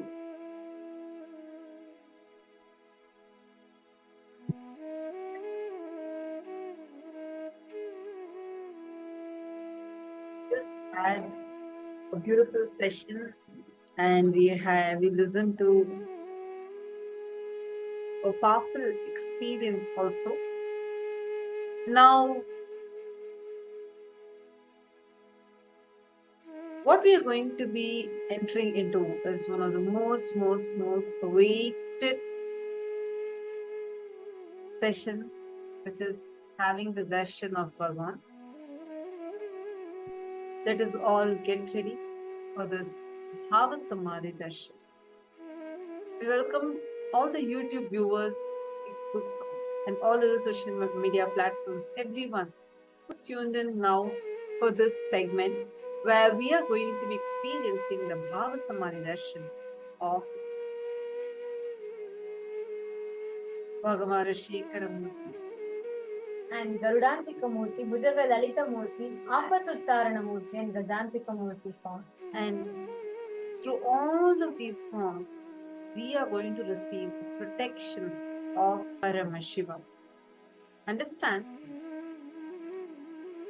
In every level in your life, for example, if you are struggling with something, you're not able to move some things in your life, you're not able to achieve some things in your life, or you're feeling constantly terrorized by your own self because the patterns that you fall into or because of the failures that you face, in every level, whether it is somebody from external trying to attack you or it is from your own patterns which is failing you inside you, having this Bhava Samadhi darshan will protect you and heal you from all those pains, sufferings, and give you the ultimate protection, the protection which will help us in every aspect of our life. During the Bhava Samadhi darshan, something phenomenal happens in our brain. The frequency at which our brain functions raises, and that frequency goes to the level where it starts being in sync with the cosmic frequency. So what does that have to do with our day-to-day life? The very quality of your life starts excelling. The way you understand things, the way you cognize things, everything starts transforming phenomenally. And the darshan that we are going to be having now, all you need to be doing is just sit in the space of gratitude, where you drop all your wants, needs, everything. Just melt in that space of gratitude, where you're extremely grateful for cosmos descending in this Nijavatar as our beloved Swamiji. Everything else will just happen to you. You'll be entangled and you will be raised to a very beautiful space, and you will start being able to manifest anything that you want in your life. Now, let us all get ready. We are going to be chanting the Dhyana Shlokas now. We are going to be having the darshan of the forms of Paramashiva as Chandrasekhara Murti and Apatuttarana Murti and Gajantika Murti and Garudantika Murti forms of Paramashiva. Each of these are extremely powerful forms by themselves. So now let us all chant the Dhyana Shloka of Bhagavan Chandrasekhara Murti during the Bhava Samadhi darshan to literally mirror the neurons of Swamiji. When Swamiji is manifesting, so Swamiji is manifesting these various dimensions of the cosmos, all the powerful cognitions, the powerful components of those aspects of the cosmos gets awakened to new. And this is what science calls as mirroring of neurons. So this mirroring of neurons is very, very powerful, and this literally raises your frequency.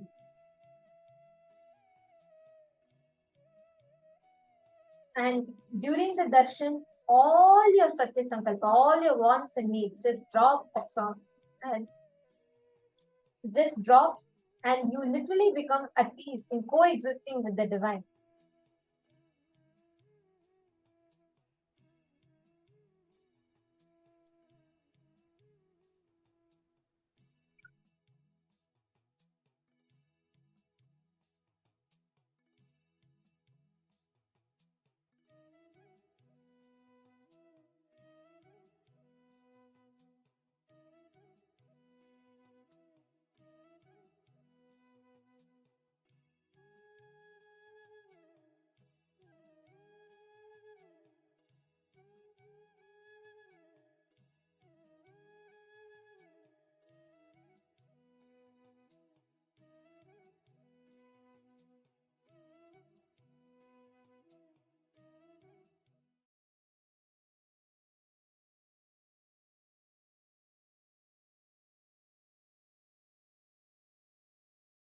अभयवरदहस्तं सौम्यं शृङ्गारभावं विपुलवदननेत्रं चन्द्रबिम्बांशमौलिम् ऋजुतनुसमपादं स्थानकं विद्रुमाभम् हरिणपरशुपाणिं पद्मपीठोपरिस्थम् दिव्याम्बरान्वितो वापि मृगाजिनयुतोऽपि वा हस्तब्रह्मकपालेन नानापुष्पैरङ्कृतः धृतवाराहदन्ताग्रशार्दूलनखकच्छपैः शाङ्कीर्कैर्मणिभिः प्रोतमालय हृदि भूषितः स्थितो दक्षिणपादेन वामेनोपरिवर्तिना कुञ्चितावर्तमानाग्रे सुप्रसारिततत्करः अम्बिकामुखबिम्बाब्ज भ्रमरीकृतलोचनः कुर्याद्भृङ्गिरैठं वात भद्रकालीमतापि वा भुजङ्गत्रासाखाद्यो भुजङ्गललितस्तः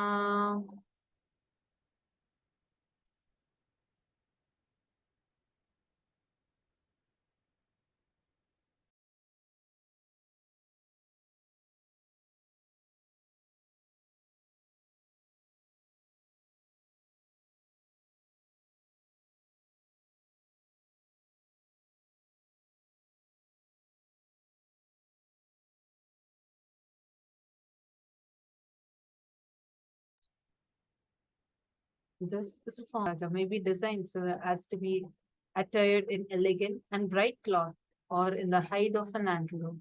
He is well adorned with a garland of skulls of Brahma and various kinds of flowers. He is wearing the tooth of a boar, tiger nail, and the shell of a tortoise.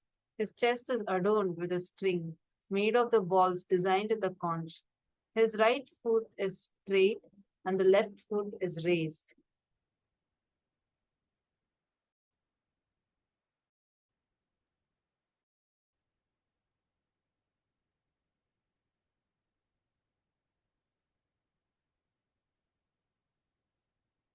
His lower left hand is stretched across and held above the lifted left foot. His eyes are like the bees drawn towards the lotus face of Ambika. Either the image of Bringi or that of Bhadrakali may be designed to be on the left side of the Lord. The form of Nataraja designed in this way is called as Bhujanga Trasha. There is another form known as Bhujanga Lalita Murti. This is the Dhyana Shloka and the description of Bhujanga Lalita Murti.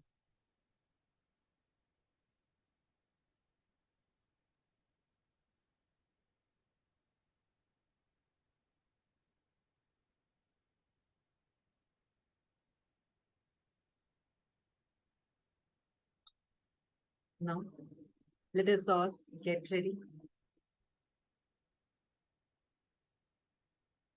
Let us sit with our head, neck and spine in a straight line. Close your eyes.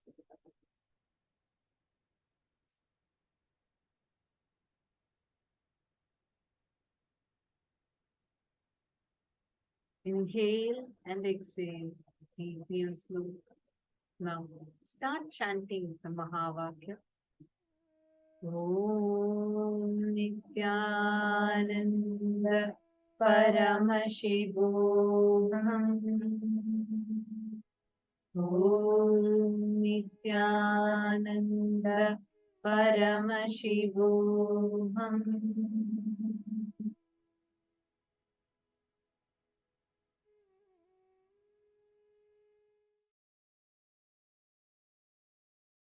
With the divine, with your eyes closed, is meditation.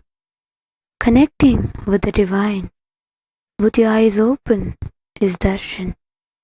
Come, let us all now move from meditation to darshan. Slowly, very slowly, please open your eyes.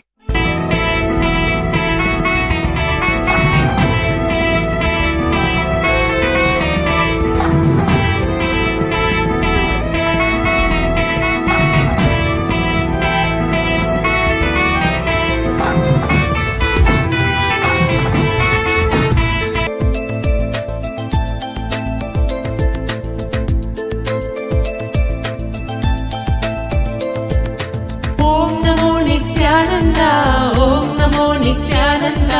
Om Namo Nithyananda, Om Namo Namo. Om Namo Nithyananda, Om Namo Nithyananda, Om Namo Nithyananda, Om Namo Namo. सदा बालरूपापि विघ्नाद्रिहन्ति महादन्ति वक्त्रापि पञ्चास्य मान्या विधीन्द्रादिमृग्या गणेशाभिधामे विधत्तां श्रियं कापि कल्याणमूर्ति न जानामि शब्दं न जानामि चार्थं न जानामि पद्यं न जानामि गद्यं चिदेकाषडास्या हृदि द्योतते मे मुखानि सरन्ते गिरश्वापि चित्रम्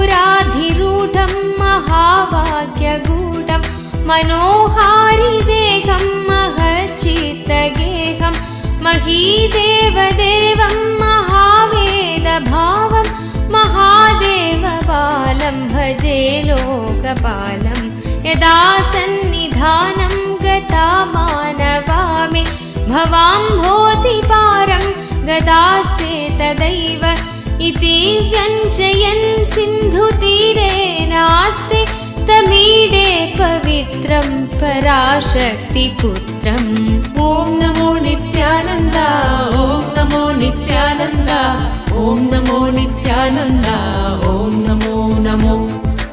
Om Namo Nithyananda, Om Namo Nithyananda, Om Namo Nithyananda, Om Namo Namo.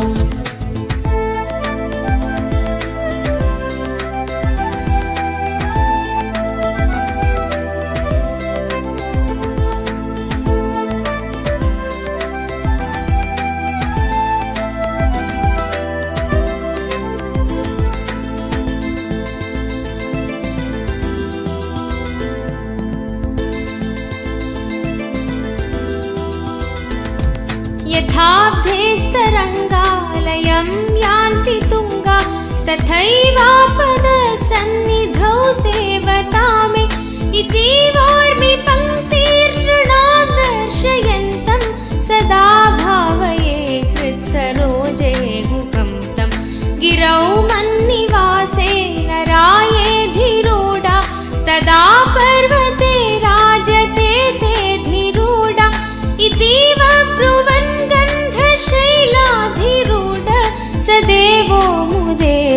सदा षण्मुखोऽस्तु।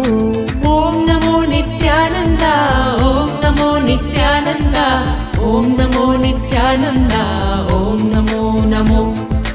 ॐ नमो नित्यानन्द, ॐ नमो नित्यानन्द, ॐ नमो नित्यानन्द, ॐ नमो नमो।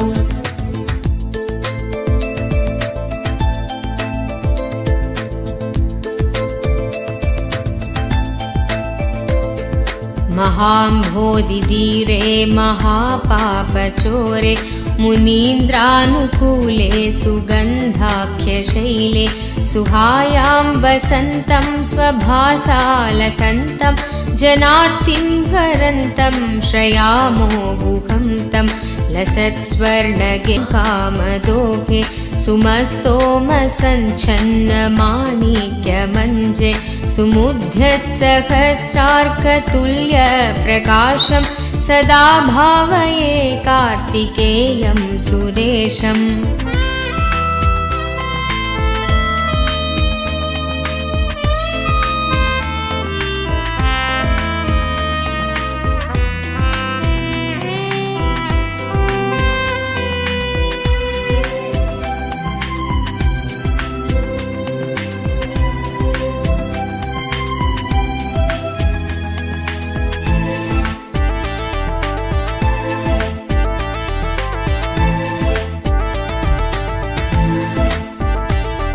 प्रणद्धं सखे मञ्जुलेद्यन्तशोणे मनोहारि लावण्यपीयूषपूर्णे मनः षट्पदो मे भवल्केशतप्त सदा मोदतां स्कन्दते पादपद्मे सुवर्णाभदिव्याम्बरैर्भासमाना कणत्किङ्किणी मेखला शोभमाना लसद्धेमपट्ठेन विद्योतमाना कटिं भावये स्कन्दते दीप्यमानाम्। ॐ नमो नित्यानन्द, ॐ नमो नित्यानन्द, ॐ नमो नित्यानन्द, ॐ नमो। ॐ नमो नित्यानन्द, ॐ नमो नित्यानन्द, ॐ नमो नित्यानन्द, ॐ नमो नमो।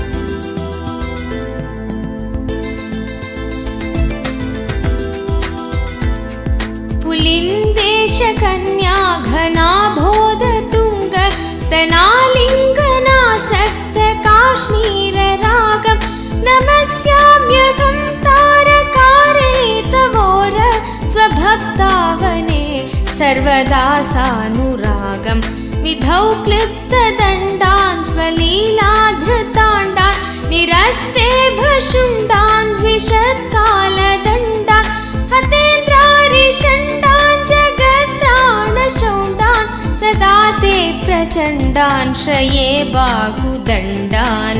ॐ नमो नित्यानन्द, ॐ नमो नित्यानन्द, ॐ नमो नित्यानन्द, ॐ नमो नमो। ॐ नमो नित्यानन्द, ॐ नमो नित्यानन्द, ॐ नमो नित्यानन्द, ॐ नमो नमो।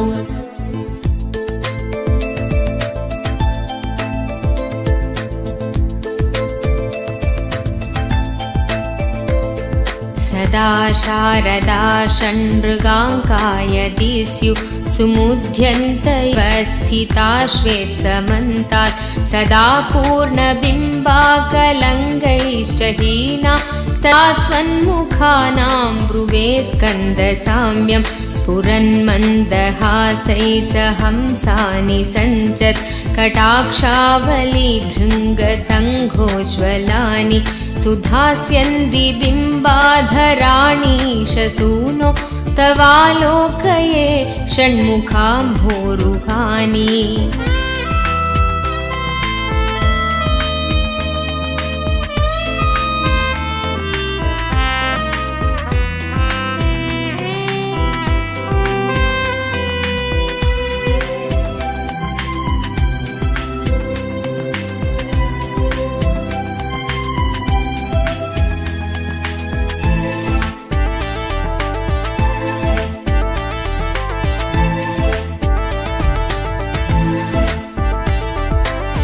गालेषु कर्णान्तदीर्घेष्वजस्त्रं दयास्यन्तिषु द्वादशस्वीक्षणेषु मयीषत्कटाक्षसकृत्पातितक्षित् भवेत् ते दयाशीलकानामहानि सुताङ्गोद्भवो मेऽसि जीवेति षड्घा जपन्मन्त्रमीशो मुदा जिघ्रते यात् जगद्भारमृद्भ्यो जगन्नाथ तेभ्यः किरीटोज्ज्वलेभ्यो नमो मस्तकेभ्यः।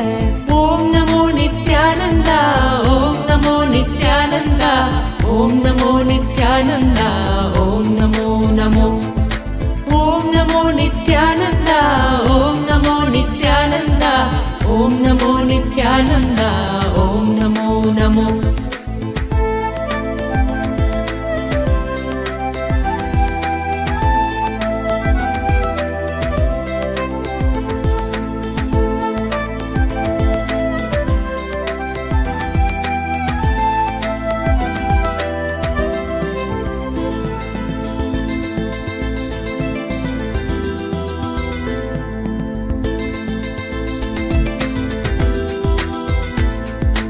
रत्नकेयूरहाराभिराम श्वलत्कुण्डलश्रीलसत्खण्डभाग कटौपीतवासाकरे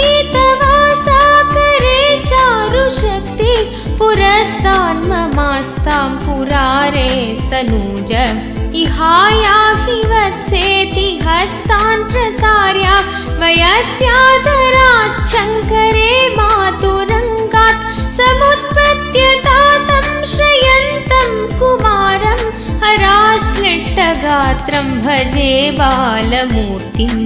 ॐ नमो नित्यानन्द, ॐ नमो नित्यानन्द, ॐ नमो नित्यानन्द, ॐ नमो नमो। ॐ नमो नित्यानन्द, ॐ नमो नित्यानन्द, ॐ नमो नित्यानन्द, ॐ नमो नमो।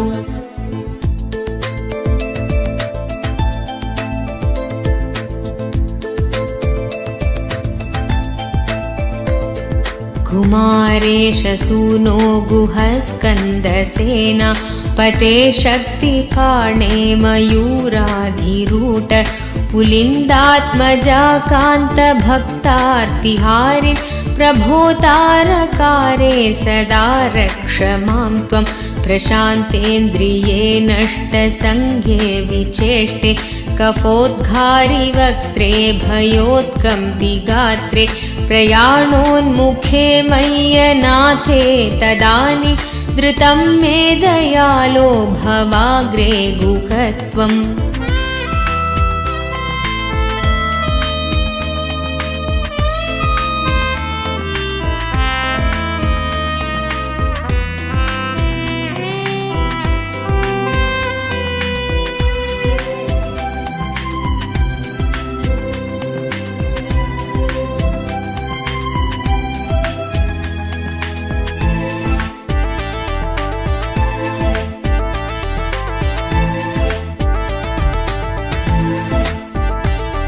कृतान्तस्य दूतेषु चण्डेषु कोप दृहच्चिन्धिभिन्दीति मां तर्जयत्सु मयूरं समारोह्य माभैरिति त्वं पुरःशक्तिपाणिर्ममायाहि शीघ्रं प्रणम्यासकृत्पादयोस्ते पतित्वा प्रसाद्य प्रभो पार्थयेनेकवारं न वक्तुं क्षमोकं तदानीं कृपाब्धे न कार्यान्तकाले मनागप्युपेक्ष।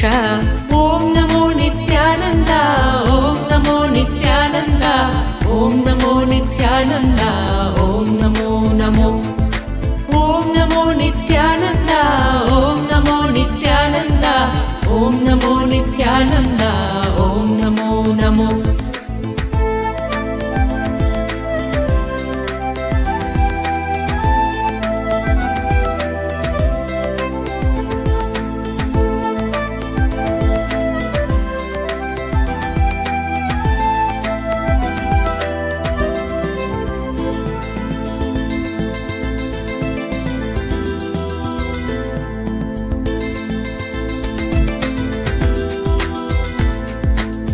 सहस्राण्डभोक्ता त्वया शूरनामा हतस्तारकसिंहवक्त्रश्च दैत्य ममान्तर्हृदिस्थं मनक्लेशमेकं न हंसि प्रभो किं करोमि कयामि अहं सर्वदा दुःखभारावसन्नो भवान् दीनबन्धुस्त्वदन्यं न याचे भवद्भक्तिरोगं सदा क्लिप्तबाधं ममाधिं तु तं नाशयो मासु तत्त्वम्। ॐ नमो नित्यानन्द ॐ नमो नित्यानन्द ॐ नमो नित्यानन्द ॐ नमो नमो ॐ नमो नित्यानन्द ॐ नमो नित्यानन्द ॐ नमो नित्यानन्द ॐ नमो नमो।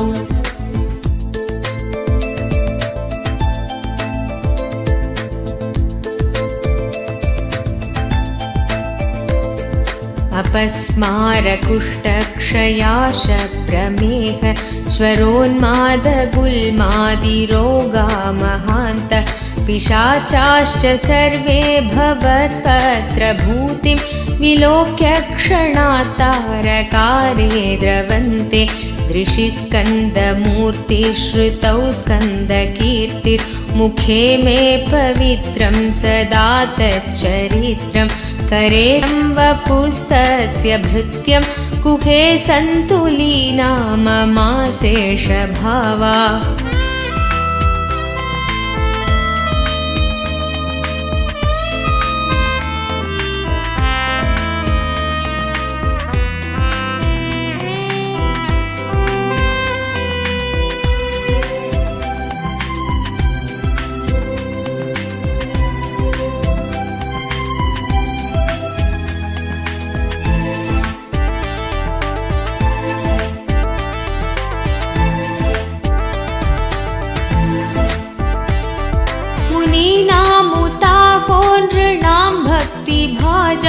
अभीष्टप्रदा सन्ति सर्वत्र देवा नृणामन्त्यजानामपि स्वार्थदाने गुहादेव मन्यं न जाने कलत्रं सुता बन्धुवर्गपशुर्वा नरो वाथ नारी गृहे ये मदीया यजन्तो नमन्तस्तुवन्तो भवन्तं स्मरन्तश्च ते सन्तु सर्वे Kumar.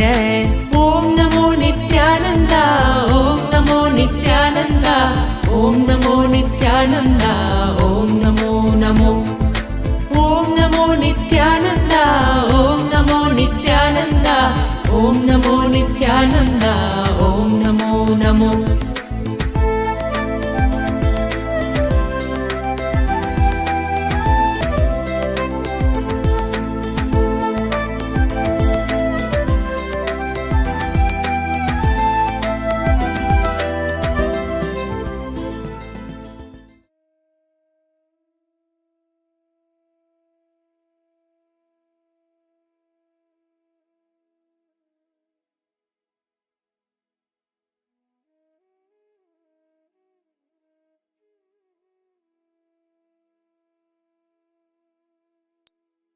Nithyananda, you had such a beautiful darshan of Chandrasekhara Murti and Apatuttarnamurti, Gaudantika Murti, the forms of Paramashiva.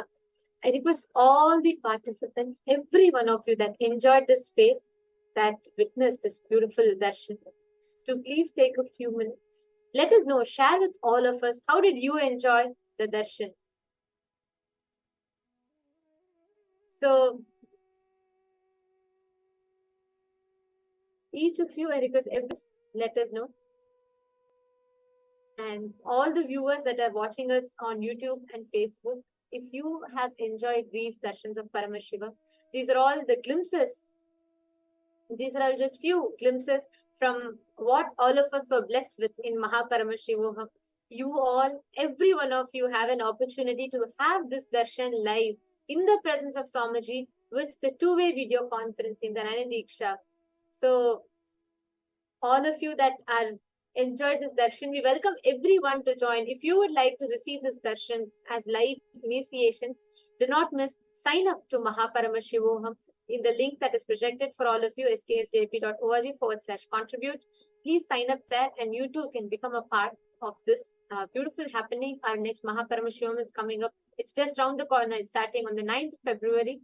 And be there and enjoy the Mahaparamashiva celebrations. So we thank every one of you who joined today in the Facebook and YouTube, and we welcome you all to join us back again tomorrow for the next further events and programs.